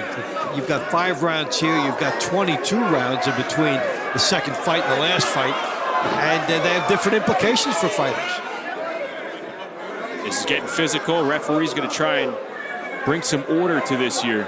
Didn't stop the clock. Notice that. These two are getting dangerously close to some head clashes. Yeah, they're both leaning in, looking for positioning. Yeah, a lot of times that happens with lefties versus righties, but not all the time. Yeah, they both have the idea of punching and then coming in to try and second punch. They throw together, they lean in together. Yeah, we've seen it multiple times. Trevino ducks down, then comes up. Could beat the head of Orta. He's got to be careful, like moments like that right there. You can tell this is a frustrating style for the undefeated Hermes Orta to go up against here. Good right hand lands by Orta. Yeah, because he's not able to walk through a guy. And here's somebody. This is part of the tactic of the lefties versus the righties. We talked about it earlier. One is the thing you tie up. How about this? Points being taken away from Hermes Orta. Wow, and that may have set him off. Big exchange as Orta lands a quality right, another one at close range. He's trying to make up for it with some of these punches. Well, you're seeing his frustration against his opponent who's tying him up. You could take a point away from his opponent, and probably should, if you're going to take that from Orta. Emotions getting the best of Hermes Orta here. And so here you go with... That was a slip, but the style of the roughhousing and tying up and the heads coming together. At the conclusion of round Nasty. 12, this round is scored 9-9, a draw. Well, because of the point deduction to Hermes Orta, it is a 9-9 draw. Your hometown Miami Assassins 114, and the visiting Nashville Smash 113. So Orta was on his way to victory, but it got taken away. Super middleweight division, kicking off round That's a victory 13. for Miami. From the blue corner, Nashville Smash, Juan Barajas. And for Miami, Victor Da Rocha. And Dave, we kept talking about it. Orta and Trevino, they will meet in 5 rounds time. I do not believe Hermes Orta will be cooled off by that. Guarantee he will not, and I think he will throw a jab and an uppercut the next time they fight to try to break that log jam. But you know he's telling everybody on the side, did you see how he held me? Did you see that? Coming right out of the chute, Victor Da Rocha for Miami, trying to land a big right hand, comes up empty, and now Juan Barajas just boxing around him. Interesting start between these two 168-pounders. Barajas for Nashville in the blue trunks, Da Rocha letting him fly, nearly blindfolded.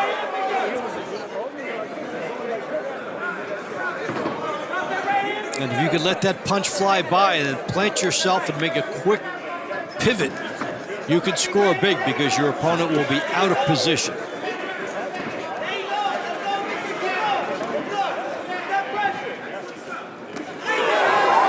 That right hand lands from Da Rocha.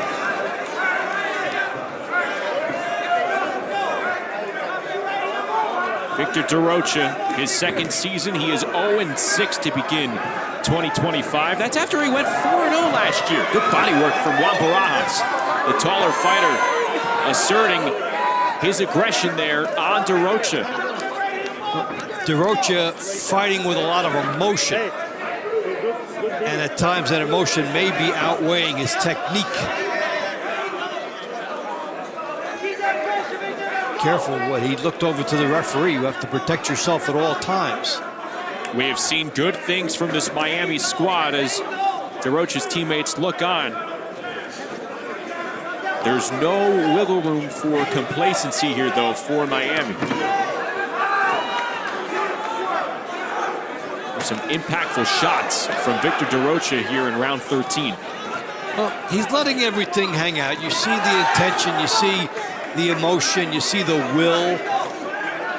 But across the way with Barajas, you see the effectiveness with the jab. And you see the movement. He's been a little bit more surgical. Barajas was able to split his 2 matches the last time out against Miami. Didn't face DeRocha there. He faced Yasmel Ruiz, Iniesky Gonzalez. 6'4", super middleweight here with an 80-inch reach.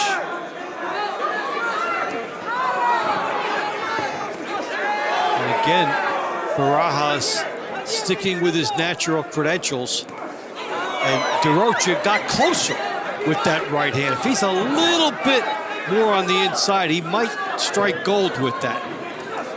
Barajas doing a great job with that jab, keeping the distance, landing it effectively.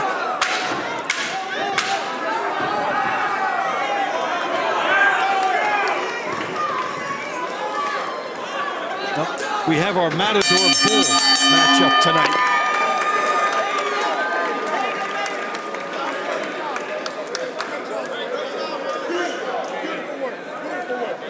We'll see the replay between DeRocha and Barajas. Barajas with the effective jab, and DeRocha with the dreams. He is firing these right hands from way out. See how the judges liked it. At the conclusion of round number 13, your winner from the Miami Assassins, Victor DeRocha! They reward the emotion. His perceived aggression was enough. Number 14, brought to you by Serenity Springs Recovery Center, a place of recovery and self-discovery. This round is fought in the light heavyweight division. From the blue corner, Nashville Smash, William Langston. And from the red corner, the Miami Assassins, Yasmel Ruiz. Well, there is William Langston, who picked up a pair of victories over Victor DeRocha 2 weeks ago. Obviously not facing him here. Taking on Yasmel Ruiz, light heavyweight in his first TCL season, back in the ring after he split a pair of rounds against Juan Barajas on May the 9th. Hey, so you, the Miami coaching staff, you're feeling pretty smart about that. A big right hand finds a home by Yasmel Ruiz.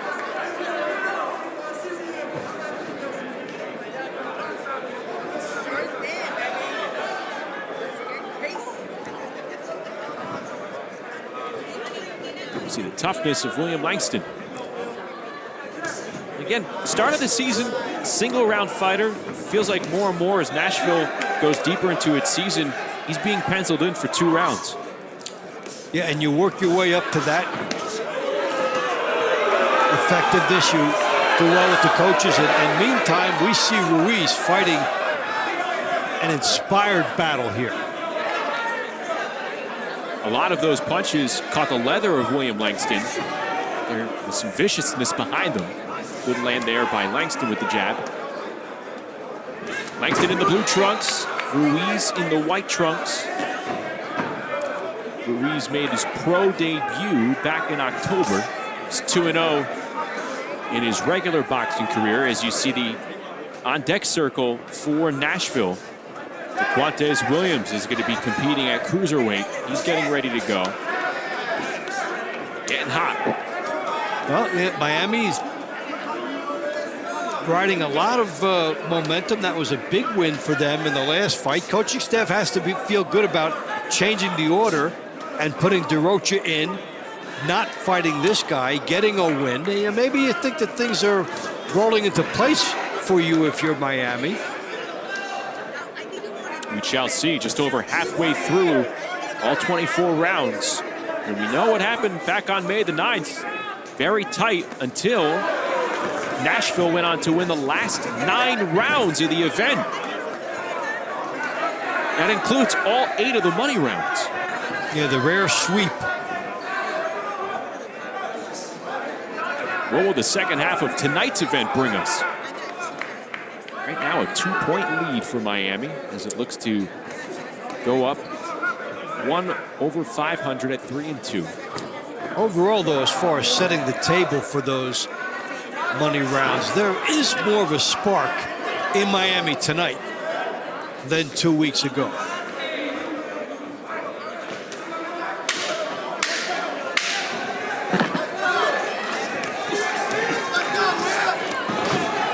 Another round of contrasting styles, another round of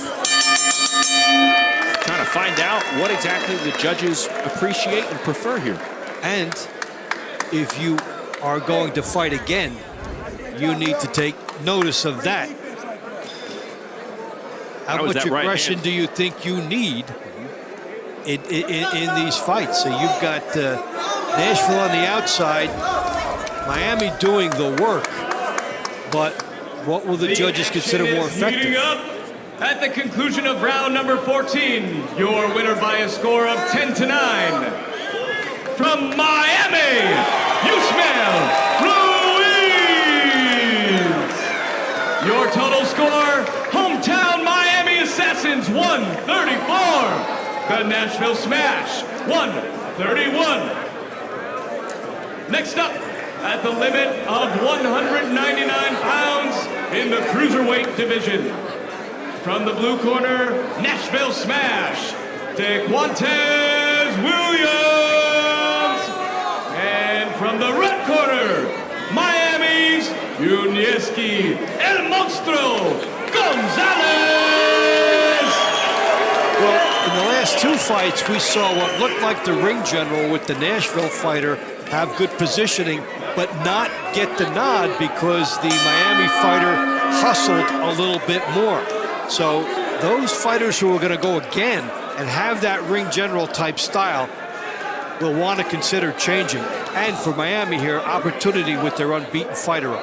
Big time round number 15, a chance for Miami to separate itself even further as Yunieski Gonzalez, their 6-0 cruiserweight, who you see in the white trunks, is taking on a newcomer, DeQuantes Williams, making his TCL debut tonight. He's a 6'3" cruiserweight out of Norcross, Georgia. And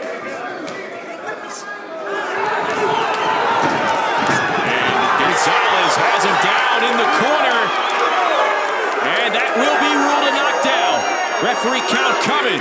And now, with over 2 minutes to go, how about that? Yunieski Gonzalez with time to get a workout in. Real opportunity to change this into a 5-point lead for Miami, which would be definitive.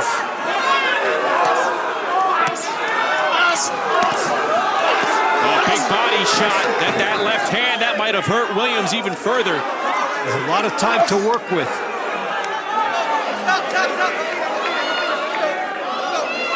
Over 90 seconds remain. Can Gonzalez close the show? Earn his team some extra points. A right hand, it drops Williams. That's going to do it. Round waved off. It's a 10-7 round for Yunieski Gonzalez. And this was the guy Miami needed to do something beyond just the 10-9. All of a sudden, big lead for the Assassin. They will carry a big lead into the money rounds. And this was 2 wins they got that were very close, and this was their big hitter coming up big after that. Miami surging near the end of the middle rounds. Conclusion of round 15 by referee stoppage and a score of 10-7. Miami's Yunieski Gonzalez.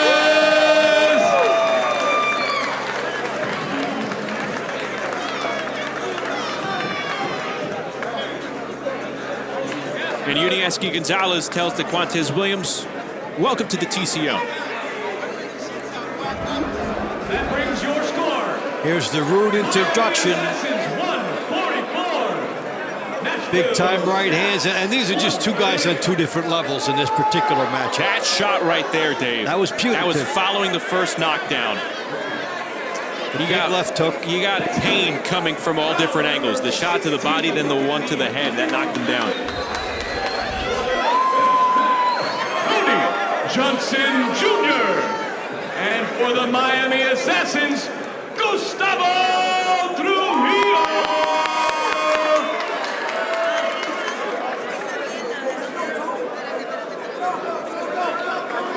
Gustavo Trujillo for Miami, Tony Johnson Jr. for Nashville. Pair heavyweights closing out the middle rounds right after the most notable round of the night thus far. Round number 15, Yunieski Gonzalez improves to 7-0. And if you look further down the bout sheet, Gonzalez and Williams, they were scheduled to meet in round 20. That's not happening anymore.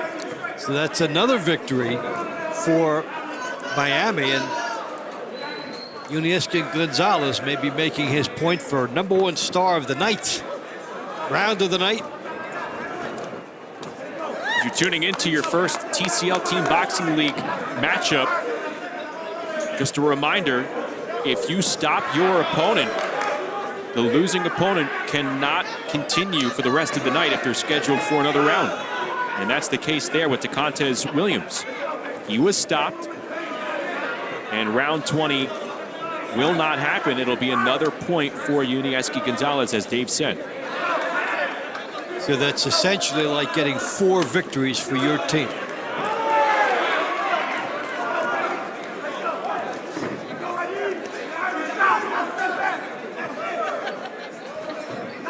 The Assassins have built a 5-point lead, 144-138.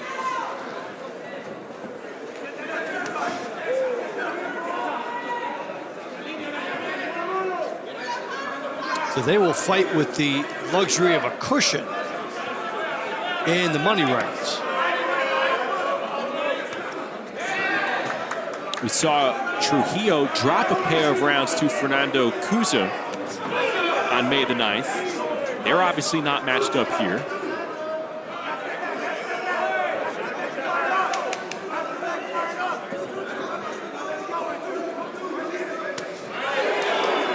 Tony Johnson, an imposing 39-year-old heavyweight. Well-decorated fighter.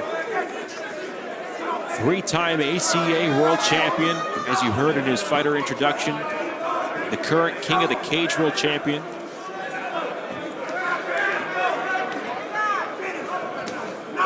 Right hand lands there by Tony Johnson. Trujillo coming back. Yeah, good action coming back. Not letting your opponent establish a pattern with the judges. Don't let a shot linger.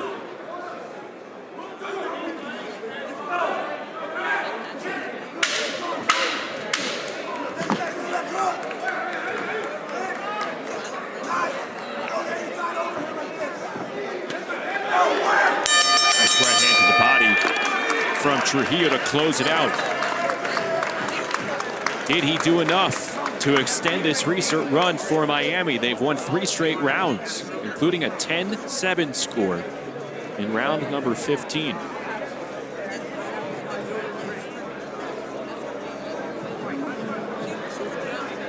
Get the referee's decision.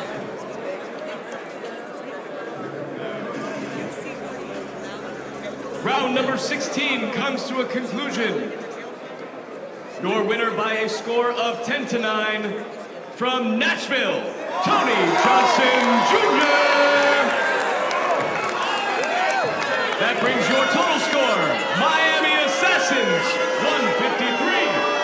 Nashville Smash, 148. Well, Miami wins 3 of the last 4 rounds. They take a 153-148 lead, but we know the story from 2 weeks ago. What will Nashville do to answer? Come back and find out.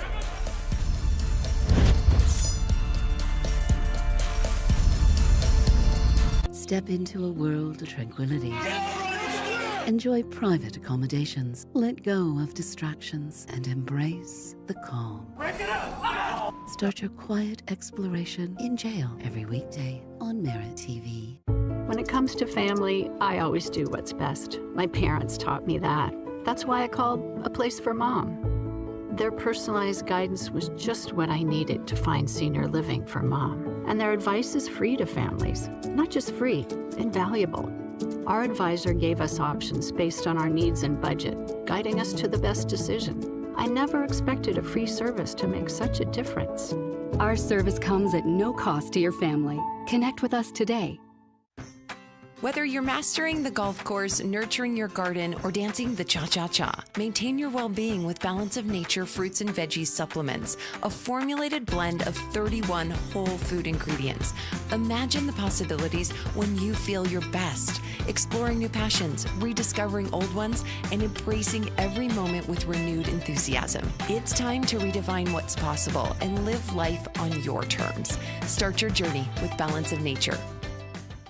Saturday night, division rivals take front and center as the Phoenix Fury squares off against the LA Elite for control of the West. Bringing the heat early. Phoenix, LA, tomorrow night at 9 on Merit TV. Another beautiful night on Ocean Avenue in South Beach. And right now, the Miami Assassins, they are enjoying their time playing host to the Nashville Smash as they have a 5-point cushion going into the money rounds. We welcome you back inside our Merit TV studios. Dave Bontempo, Justin Shackle with you. Still thinking about that stoppage there from Unieski Gonzalez. That was flat out rude against Daquan Williams. We don't see many mismatches in there where a guy can just go in there and he's on a different level. This was one of them. For Miami, the break could not have happened at a better time. Remember, we said that both teams were happy enough where they stood after the launch rounds. Not now. Miami's happy to be in the driver's seat, and Nashville has a lot of work to do. And they also have had one loss already on the register because of that knockout. All right, let's take a look at the highlights from the middle rounds. It's brought to you by the Balance of Nature, and we're going to zero in on round number 12 because we're going to see this matchup in a matter of moments. Hermes Orta, Lorenzo Trevino. Things getting a bit chippy here, Dave. Miami says, I'll take this matchup all night as a point gets taken away from Orta, and what looked like an apparent victory becomes 9-9, a bizarre score. And for Nashville, that's basically a point being taken away that they lose. And that was a tough call because the holding was being done by Miami. So that was a rough break for them. And this, as you said, this was just utter rudeness as Unieski Gonzalez comes up with 2 knockdowns and the 10-7. That's the shot. That might be the shot of the night, that left hook. And it sets up the knockdown, and that's a 4-point victory. Those 2 replays, very prominent. Nashville doesn't get something. Miami gets more than it thought it would. Let's take a look at the money rounds fight card. And again, round number 17 to start us off with Miami ahead by 5 points. The rematch between Orta and Trevino. I'm really anxious to see how both fighters come out of there, especially Hermes Orta. You can see the frustration building, and obviously when the points were deducted, I'm sure he's chomping at the bit here. Well, sure, he figures he got a bad call. The other guy was holding, so I say let's see a jab and an uppercut from him and try to create some spacing so that he can't be tied up all the time. If you are guiding this Miami Assassin team, obviously you don't want to keep going back to what happened 2 weeks ago, 9 straight wins. But what are you telling your team here? Well, 2 things. One, let's dance with Who Brung Us. Who Brung Us is our inspired effort. This has been a team that has been marked by fighters turning things around. They've gone up a couple levels from a couple weeks ago. So even though on one side you say don't get knocked out, you really want this team to maintain its aggression. Do what we've been doing. That's what my message would be for Miami. Something that jumps out to me as we take a look at the running order here to start off these money rounds. You have Orta, you have Trevino, then you have Claudio Marrero for Miami, a really talented 135-pounder. And then we get to see Pedro Vitia once more, who had that really surprise dazzled victory. In the launch round. Yes, that was a big development for me. And I think that's the kind of win that has been a theme for them tonight. So that is the start of the money round order for a Miami team that has a 5-point cushion. They are looking really sharp right now. We'll see if they can close it out and pick up their 3rd win of the season. They entered at 2-2, trying to pick up another win. And this would be a big one against a division opponent. Like Amelia mentioned near the start of tonight's event, hard to believe we're at the midway point of the season already, Dave. Yes, and for Miami, we said it at the top of this show, who are you? We'll find out. All right, let's get the money round started. We go back inside Miami's, and that is the Gulfstream Park for the money rounds as we get going with Hermes Orta and Lorenzo Trevino.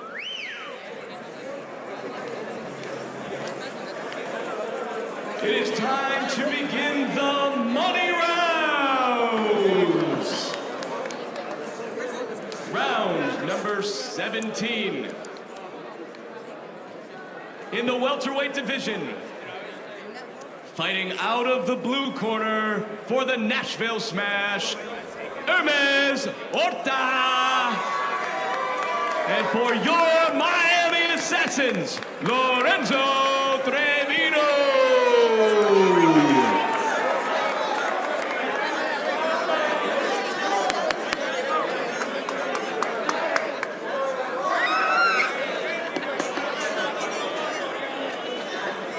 So these two fought to a 9-9 draw in round number 12. Horta was deducted a point for too many forearms, elbows, what have you. Interesting, Dave. A bit more contained, more controlled, more disciplined here. Well, calling for Horta to establish the jab more. That will prevent his opponent from tying him up. He'll have to go to that because here we already have one tie-up. How many will we see in 3 minutes? You know, jab, get him to come to you, try the uppercut. Right hands landing from Horta. And it's really evident that it's Trevino holding on here in his TCL debut against Warren. As he was holding on in the last fight. That's 3 by Trevino. And you wonder if there was any lobbying by the coach of Nashville to the referee about it. Are you going to penalize the holding? So for Horta, it's about space. This is 4 now. Look at that, trying to fight out of the clinch, score some points. Horta's saying, hey, let's protect yourself at all times. Let's go here. If you're going to hug me, I'm going to try and make you pay for it. Yeah, but that's also how we lost this point. So he has to be really cautious because stylistically, that Trevino has already been warned. So Horta has this fight where he wants it in many respects. That's 5 tie-ups from Horta. And there you go, a point deduction. I was calling for it. I'm glad they did it because he was doing the holding in the first fight. Hermes Horta. So now, if Horta can get a normal 10-9 victory, it becomes a 10-8. And he also has to keep in mind that this is an assertive referee, an active referee who doesn't mind taking points. He's already issued a couple warnings. So you have to fight within the confines of the referee's style, too.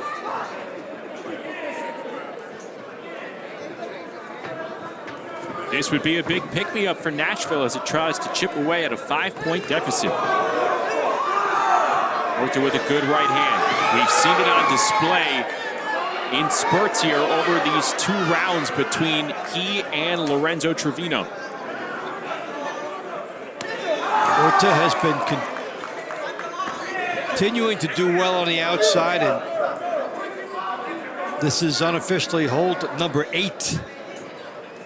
But Trevino has already lost a point. Let's call it 9.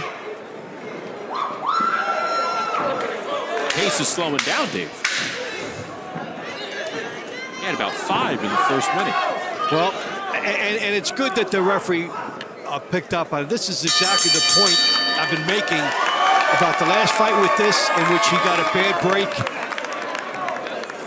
And in this fight where the referee did pick up on it. And the referee can do it anytime he wants on this because he issued a warning first. So there was a warning, and then at any time the referee can say that's enough, whether it's number 5, number 6. It's not any particular hold, it's the volume of the holding. So there's some justice there. At the conclusion of round number 17, your winner by a score of 10-8, the Nashville Smash, Hermes Horta! That 2-point swing brings your Miami Assassins still in the lead with 161, the Nashville Smash 158. Miami still in the lead, but 2 points chipped away right there. It just felt a little tighter in that building. Number 32, known to bring the heat.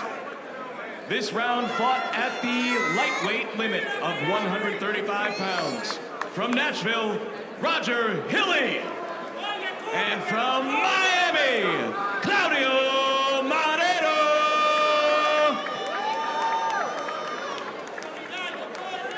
Miami's going to try and answer back here with Claudio Marrero, former WBA, IBO world champion, taking on Roger Hilly here. A rematch of round 4, a rematch where Marrero came away with a 10-9 decision. And if you're Miami, you're so glad that this is who you have up in the lineup right now, because he can stop the momentum brought on by the 10-8 for Orta. He could get Miami back to a 4-point edge, and he's one of the fighters they're counting on. So you want him to get you back up to 4. Because if he doesn't, then you're looking at it's back at 2.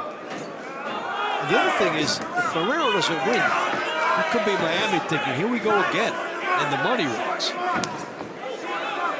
This is the one part of the strategic element that makes TCL Team Boxing League pretty fun. Claudio Marrero potentially looked at as a stopper. You don't get that in traditional boxing. There's no such thing. No, you really can't find who that person would be. And just with the positioning, you're the Miami coach thinking, okay, you know, if they've got Orta up there, we've got our best guy first. Marrero going to work. Counter left lands from Hilly. But the volume of punches certainly favoring Claudio Marrero, the former featherweight champ. He's amassed a 27-5 record in regular boxing. Fought all over the world. Hilly here with arguably his best sequence in any round that he's fought tonight. And Marrero answers right back. He got 3 punches through on the outside, and Marrero smart enough to know that he had to answer it right there. If you answer 3 with 3 of your own, you made the gates. You don't want something good that your opponent does to have a lingering effect with the judges. Less than a minute to go. 3-point lead in the overall team score for Miami.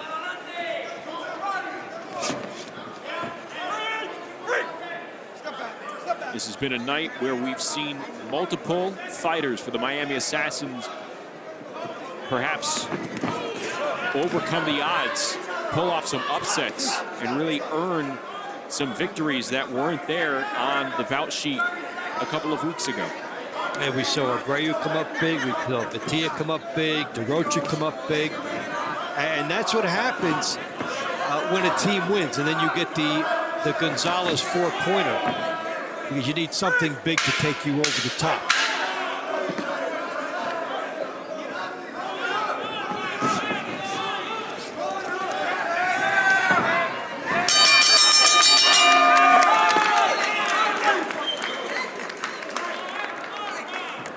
See how the judges scored this. A little bit closer than the first round that they fought in, but Marrero looked to be in control here as well. Yeah, a lot closer. Look, he did maybe just enough. Key decision either way. It's either 4 or it's 2 in terms of the team lead. Your winner in round number 18 by a split decision from Miami, Claudio Marrero. Well, we don't often hear that designation used about the split, so it was that close. Marrero gets the victory for Miami. Let's go down to Amelia Moore, who is standing by with another victorious Miami fighter tonight. Oh shit, that's me. Hey guys, we're back down ringside. I'm here with Victor DeRoca. Listen, man, there's times where tides shift in competition, and like I truly believe that you literally just changed the energy for your entire team. You came out like a Mack truck. Like, what was that? Like, he literally told me, he was like, I do a lot of sprints. Yeah, so I lost a couple of rounds in previous matches that were very close, very contested. And so I came here tonight with a mission. I said, this can't be close, this can't be contested. I have to leave, no doubt. I mean, it was clear. You were all over that. It was crazy energy. So I just want to mention that this morning I went to go train down in South Miami, and I saw you down there, and I was like, this is crazy. He was working before competition, which is absolutely insane. Like, along with that, we also had a little conversation about a couple other things that you're involved with, along with a nonprofit that you've been involved with for about 1.5 years now. Yeah. Can you tell us a little bit about that? Because people got to know. Yeah, well, you know, first and foremost, I want to thank God for this opportunity, for the platform, of course. And secondly, the game don't sleep, so it got to work. Got to come fight. You know how it is. And, excuse me, the foundation is Spirit of Life, Save Street Children of Uganda. We've been helping them for over a year with basic necessities like food, water, shelter, excuse me, medical bills and stuff like that. So this week we hit a huge milestone. We were able to send the first 10 students, the first 10 children to school, their first glimpse of education in their young lives. So we're very happy about that, and just love to keep giving back. Absolutely, and I think it's SASCU.org is where you can actually go and look that up. And you were telling me earlier that you guys actually raised enough money to be able to build an entire cafeteria for these children and a place where they can utilize to educate there in that kitchen cafeteria area. Yeah, it was very organic. It was very spontaneous. You know, I actually had somebody reach out to me through DM, Jacob, which is a caretaker out there in Uganda. He's like, hey man, I need help. So I inquired more, got the documentation, verified that everything was legit, and we've been helping them from the ground up. Like, they used to eat on the floor, sleep on the floor, so we bought the mattresses, built like a whole cafeteria section out of wood, but it's super neat, super well done, and step by step improving their little lives. It's amazing. Like, I was totally blown away by the story. Dude, I'm so absolutely proud of you. You know, his plate is so full. You have 2 boys. He's also working with a nonprofit, but just filled with purpose. Thank you so much for taking time to talk to us, and good luck on everything that you're doing. Thank you so much. Stay tuned. I may fight again. If this thing ends in a tie at the end of the money rounds, I'll be back up, so don't blink. Stay tuned. Victor Doroka, good safety net there for Miami, but I don't think they want to get to around 2016. No, not when they came in with a 4-point lead with everything they've done well tonight. Including the fighter in the ring right now, Pedro Vieta, doing a great job against Isaiah Elrod. Katia, scoring a 10-9 round victory in round 7, which still, despite the Gonzalez stoppage, I would argue is one of the more impressive rounds that we've seen from a fighter tonight. Also one of the most important for Miami, because this comes in as a bit of a toss-up round matchup. Those you have to win. There's an excellent piece of work on the inside as he scores actually from a squared up stance and lands some bellwether shots that could put Miami up by 5. We also have to start giving Isaiah Elrod some credit for withstanding some of these shots all night. Yeah, they've been coming in, and one reason that helped them, you saw there from the squared up stance. Round 19, it'll take as much. Your winner by a score of 10-9 from Miami, Pedro Vieta. That brings our total score 181, Miami Assassins, 176, Nashville Smash. He got 2 wins against a 5-1 fighter. That is huge for Miami. Brought to you by Balance of Nature, proud health supplement partner of Team Combat League. Round number 20 is a walkover victory for Miami. For Yunieski Gonzalez by a score of 10-9. Round 21. Out of the blue corner for Nashville, Michelle Morales. And for the Miami Assassins, Evelyn Romo. Well, because your score, Miami 191, Nashville 185. There it is, a 6-point difference here. Miami's in front because of the Gonzalez-Williams round getting scratched. Now a 6-point deficit. Here's Michelle Morales. She's playing the role of stopper here for Nashville. They need a win. Morales has 3 of them in 3 rounds against Evelyn Romo. Yeah, they need a win, and they're also running out of time, so somebody has to come up and drop a bomb for them, and their big fighters have not done it tonight. They've got Langston yet, but this is a Miami train that's been running and really able to turn it around in a couple weeks. And, let's talk about the beauty of having the power for you. So Miami has a 6-point lead, 4 of that coming from Gonzalez with his knockout victory and then the walkover victory. Then you get 2 from an unexpected source like Vatia over Elrod, and there's your 6.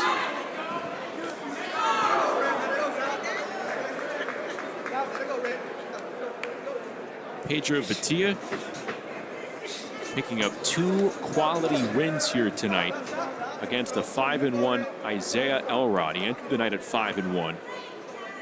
Vatia is now 5-1 here in his first TCL season. The impressive part is that one defeat was against Elrod. And by the 2 rounds you watched tonight, you would wonder how that ever even happened 2 weeks ago. Well, you said he adjusted. You know, he basically fought within his style, did the things he did best, and I think he gained the big springboard after winning the first one because the second one was more domineering. Speaking of fighting their style, Michelle Morales seems to be in control here. Lands a right hand right there against Evelyn Romo.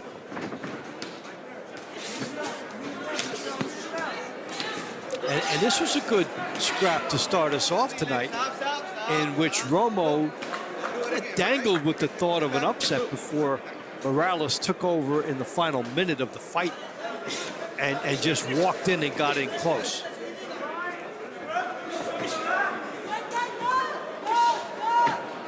Sometimes a fighter wants to bob and weave and get inside a bigger opponent. Sometimes a fighter just says, forget it, I'm going in. And that's what she did to win the first fight.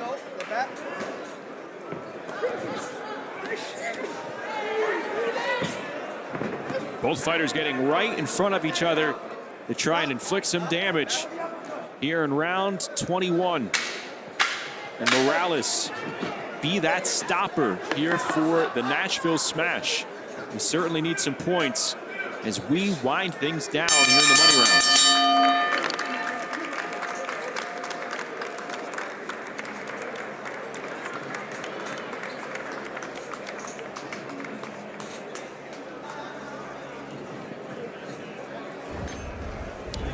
All right, so the rematch from earlier on, Morales doing the same good work in tight. At the conclusion of round 21, your winner by a score of 10-9 from Nashville, Michelle Morales. That brings your total score to your hometown Miami Assassins, 200, Nashville Smash, 195. With just 3 rounds to go. Next up, round 22. Brought to you by Serenity Springs Recovery Center, a place of recovery and self-discovery. Fighting for the Nashville Smash out of the blue corner, William Langston. And for your Miami Assassins, Yusmail Ruiz.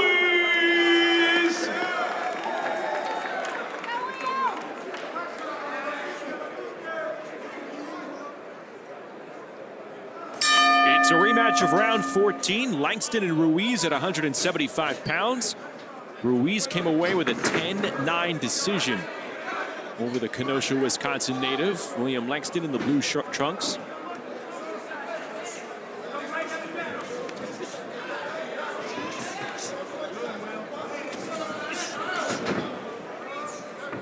Ruiz, 26 years of age, originally from Cuba, and now lives and trains in Boulder, Colorado.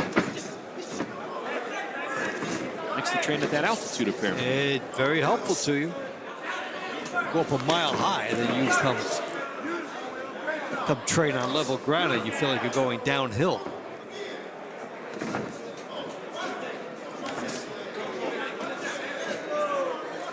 Ruiz has shown an educated jab. next two contests. Langston's going for the home run shot.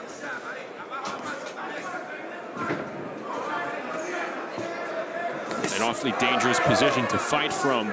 But here, when your team is behind, like Nashville is right now, down by 5, with only 3 more rounds to go, you need to act. But you at least have to make the attempt at getting the knockdowns and the 10-7. Yeah, the only problem sometimes is if that's not you, if that's not the type of fighter you are, you could also get knocked out if you fight the wrong type of style. So it's a tough journey for these guys and a tough decision to make as far as which way to go. But if you start off aggressive, then you just see what happens.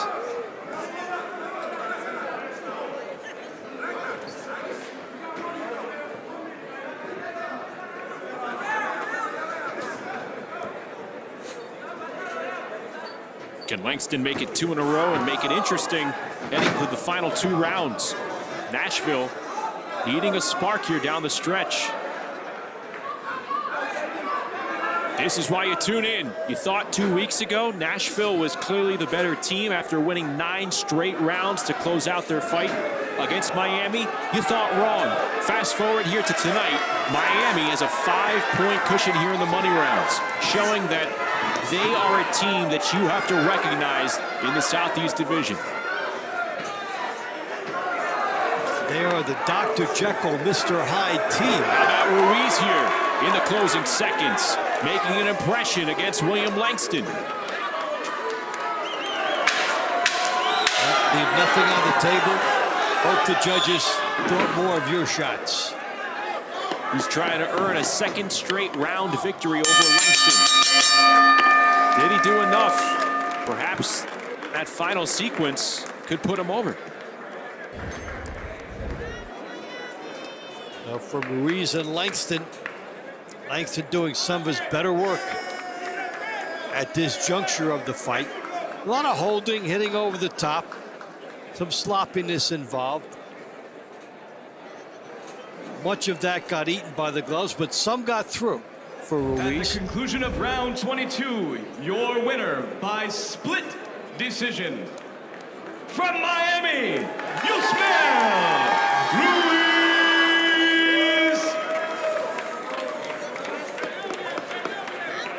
That brings your total score: Miami Assassins 210, Nashville Smash 204. Next up, round 23. For the Nashville Smash, Leandric Johnson. And for the Miami Assassins, Victor Abreu.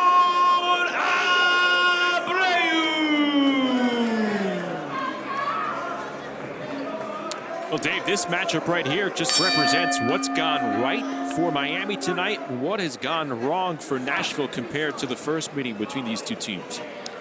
Yes, with Abreu getting a victory earlier, the one that got Miami started, broke the momentum against the guy who had beaten him twice before. And, with a couple rounds to go, Miami is winning all of these split decision rounds, and all the close ones they've been able to pocket.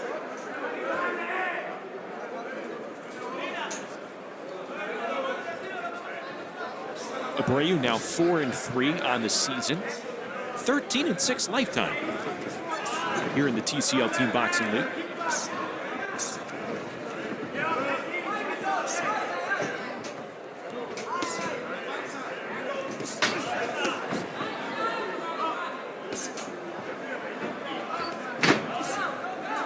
Sometimes teams just have a better night. We've seen Miami fight with better execution tonight.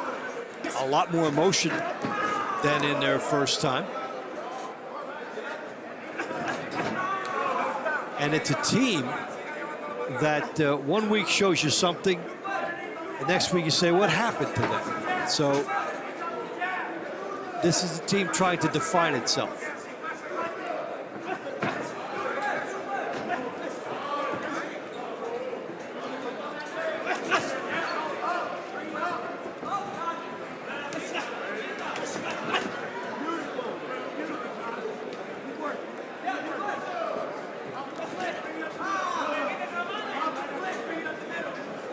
Can Johnson even the score here tonight against Victor Abreu?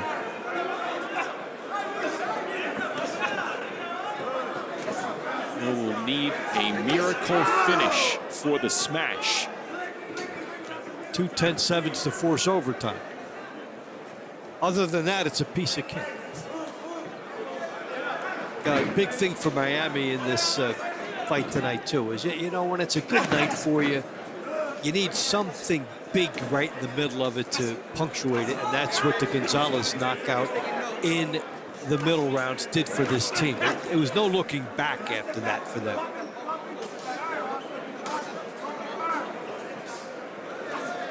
They won 3 key rounds there near the end of the middle rounds, and it was capped off and highlighted by that 10-7 win for Yuniesky Gonzalez. It also created the walkover round for him and Miami in round 20 here in the money rounds. And it did a subtle thing, too. If you were Miami, you're saying, you know what, we've got a nice lead going into these money rounds. Even if things don't quite go our way, you know, I think we're going to be okay. And then they got a victory in the second fight.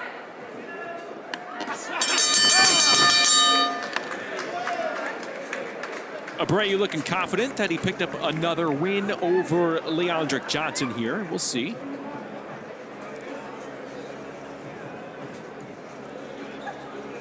Closing it out in round 24, it'll be Yoelis Molina and Orestes Velasquez, pair of welterweights. Let's see how the judges scored this one at 126. At the conclusion of round 23, your winner by split decision from Miami, Victor Abreu.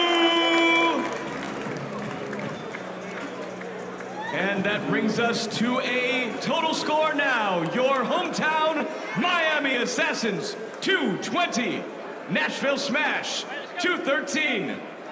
And with your final round of the evening, number 24, fought in the welterweight division.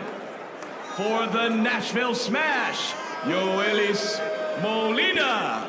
And for Miami, Orestes Velasquez. So this is the 24th and final round. Miami has it wrapped up.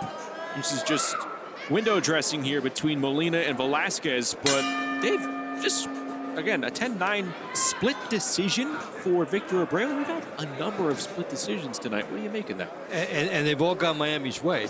I like the fact that they announced that they were split decisions because, you know, it tells us that, the judges had a problem with it, and it's come in some of the fights that we thought were very close to call. So that's a further exemplification. But it's a night for Miami.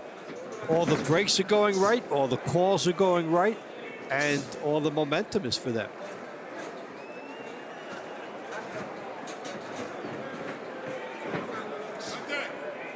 These two locked horns back in round 5. Molina came away with a 10-9 decision win for Nashville.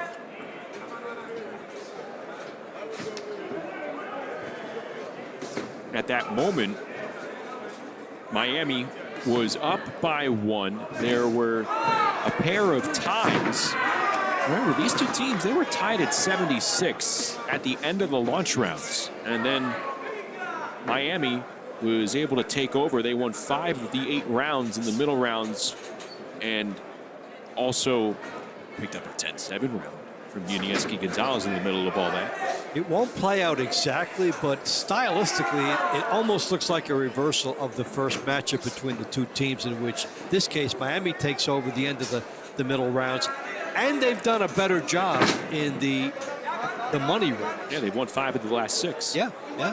So it's been a role reversal, and this is probably one of the 2 most impressive performances I've seen from Miami this year. The other one was back in early season week 2 against Atlanta on the heels of a loss, then to come back and a slow start against Atlanta, and they had a tidal wave surge of momentum to win that one. And this one has been top to bottom a strong performance. That was such an interesting match between Miami and Atlanta. Really low scoring. Neither team broke 175 points.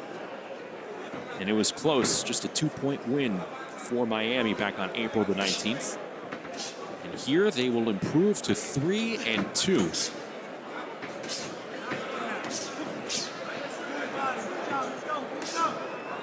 Nashville, meanwhile, will be right back at it next week against a New York City team that is also looking better than its record has shown.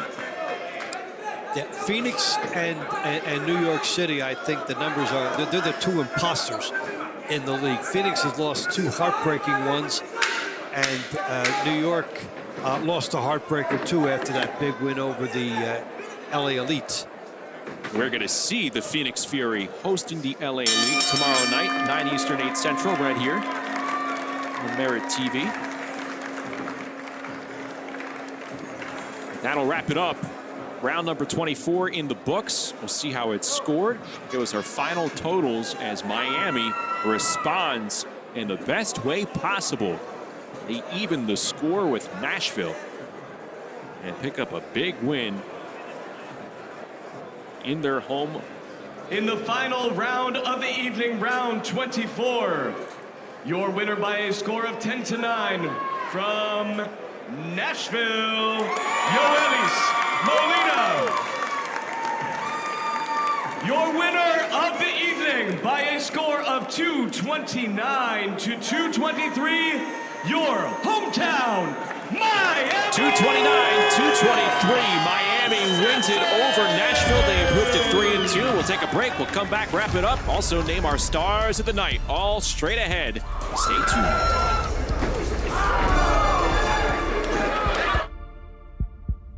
They did the crime. Nancy Grace will do the time, analyzing it. Busted. Join us on Crime Stories with Nancy Grace as we investigate missing people and unsolved homicides. Weeknights at 6 p.m., 5 Central on Dr. Phil's Merit TV. I was drinking every day. I was hooked on oxys. My husband turned into someone I didn't recognize. The addiction crisis. Worse than a pandemic, we have a growing epidemic. There are approximately 20 alcohol and drug-related deaths per hour every single day. Addiction is a disease. Like any other disease, it may have serious harmful effects and may lead to death if left untreated. Introducing Serenity Springs Recovery Center, a place of recovery and rediscovery. We understand the unique challenges men face in their journey to recovery. Set on 38 private acres, our state-of-the-art facility offers a safe, supportive environment for healing and growth. Our team of dedicated professionals specializes in evidence-based treatment, providing our patients with the tools to overcome addiction and achieve long-term sobriety. If you or a loved one needs to make a change, call us today at 386-423-4540 or visit us online at serenityspringsrecovery.com and reclaim your life. Saturday night, division rivals take front and center as the Phoenix Fury squares off against the LA Elite for control of the West. Bringing the heat early. Phoenix, LA, tomorrow night at 9 on Merit TV. TCL Team Boxing League is brought to you by Climax Moonshine Fire number 32, a drink not only made to tingle your senses with hot cinnamon flavor, but also made to pay tribute to firefighters all across America. This drink will put a kick in your step with its bold, hot smoothness. Let's take a look at our Fire number 32 knockout of the night. We go to round 15 in the middle rounds. Beautiful body shot landing from Unieski Gonzalez after that initial knockdown. Right there over to Quantas Williams. Then he goes upstairs. That is a rude, right there, that body shot, Dave. We loved it. And this is also when the train left the station moment, because this put Miami up by a huge number that it was able to carry through. This was worth 4 points because it was also worth the victory in the money rounds. A 10-7 decision for Unieski Gonzalez there. Let's go to David Berry. Gonzalez!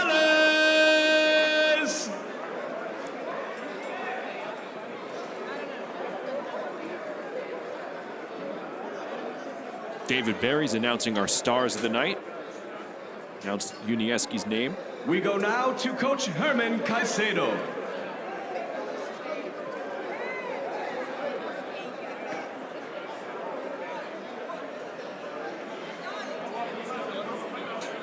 We go now to Coach Herman Caicedo from the Miami Assassins.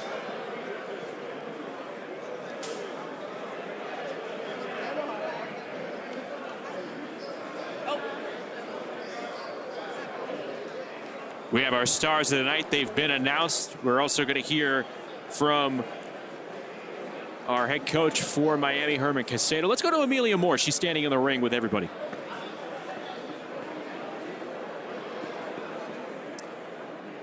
Good evening, and at the conclusion of tonight's show, I'm here with Coach Harmon. Fabulous, man. I feel like every single time I come to Miami, I'm standing with you in the ring after a really clean victory. Another great closeout tonight. Just, I hate to say it, but please tell us a little bit about tonight. This was, I mean, a really great performance. You guys were neck and neck in the launch, and you just closed it right out. Yeah, thank you. Thank you very much. Well, yeah, I mean, we knew it was going to be that way. We fought Nashville in Nashville, and it was neck and neck all the way through the middle rounds as well. And then they closed it out in the finals. So we knew it wasn't going to be an easy night. But, you know, we kind of stepped up. When you see somebody once, you know, then you can make some adjustments, and that's what we did. We had 10 days to do it, so we kind of, you know, fixed what we needed to fix and came out with the victory. But they still were hanging on to the very end, so fantastic fights from everybody. Nashville, you know, and my guys here in Miami, they know how to bring it here in the hometown. 1,000%. Especially with them being a new team, it's incredible to see how they've just really brought the heat, but you guys stepped up and it was absolutely beautiful. Congratulations to all of you guys. Beautiful knockout tonight. I think we might be running out of time, so I'm going to head it back to the studio, but congratulations and have a great evening tonight, guys. Thank you very much. Thank you very much. Coach Herman Caicedo victorious. His team coming away with a 6-point win, 229-223. That's as good of a bounce-back victory as you're going to get. Let's take a look at the highlights from the money rounds as Miami closed out strongly here over Nashville. They were able to take 5 of the 8 money rounds, and we look over to round 17. Hermes Horta, Lorenzo Trevino. We know they were chippy earlier in the night. And that big point deduction, that kind of set the tone, and it showed why Horta was the superior fighter. And he got the 10-8, so he ends up with a 2-point net for his team. And I'm glad that the referee took the point from Trevino because Horta deserved more than a 10-9, and he gets it. That did put Nashville back within 3, and we were starting to think about, is that the Twilight Zone music now for Miami? But no, they came right back and changed it. Marrero got a win. And then here, round number 22, Yusmel Ruiz outpointing William Langston for the 10-9 decision. Again, Miami wins 5 of the 8 rounds as we take a look at the latest TCL standings. You see Miami catapulting itself to 3-2. Man, look at that. They're bunched up with the big guys. Look at that. They go to the front part of the ledger. There's a left side, there's a right side. They jumped over to the left side at 3-2. And you know, with the way the season is, very likely that we're going to see them in the playoffs. So for them to make that kind of a statement about a team they might see in a couple months, that was big. Now, this was a big division showdown here. I mean, if you're Miami, you lose twice to Nashville, could be curtains on your season. They respond in the best way possible. They showed that they can push around an opponent as well, and they really did a great job near the end of the middle rounds all the way through to the money rounds. And they're next going to be in action June 7th against Phoenix. Phoenix is going to next be in action tomorrow night. They're home in the Valley of the Sun, taking on the LA Elite. We will have coverage for you beginning at 9 Eastern, 8 Central, as TCL Team Boxing League hits Phoenix, Arizona for a hot Saturday night between 2 Western Division opponents. Well, it was a chance at redemption for the Miami Assassins, and they took advantage of every opportunity. Big stoppages along the way, highlighting the middle rounds, and then applying the pressure the rest of the way. They win it 229-223, the final. For Dave Bontempo and Amelia Moore, I'm Justin Shackle. We'll talk to you tomorrow, 9 Eastern, 8 Central for Phoenix and LA.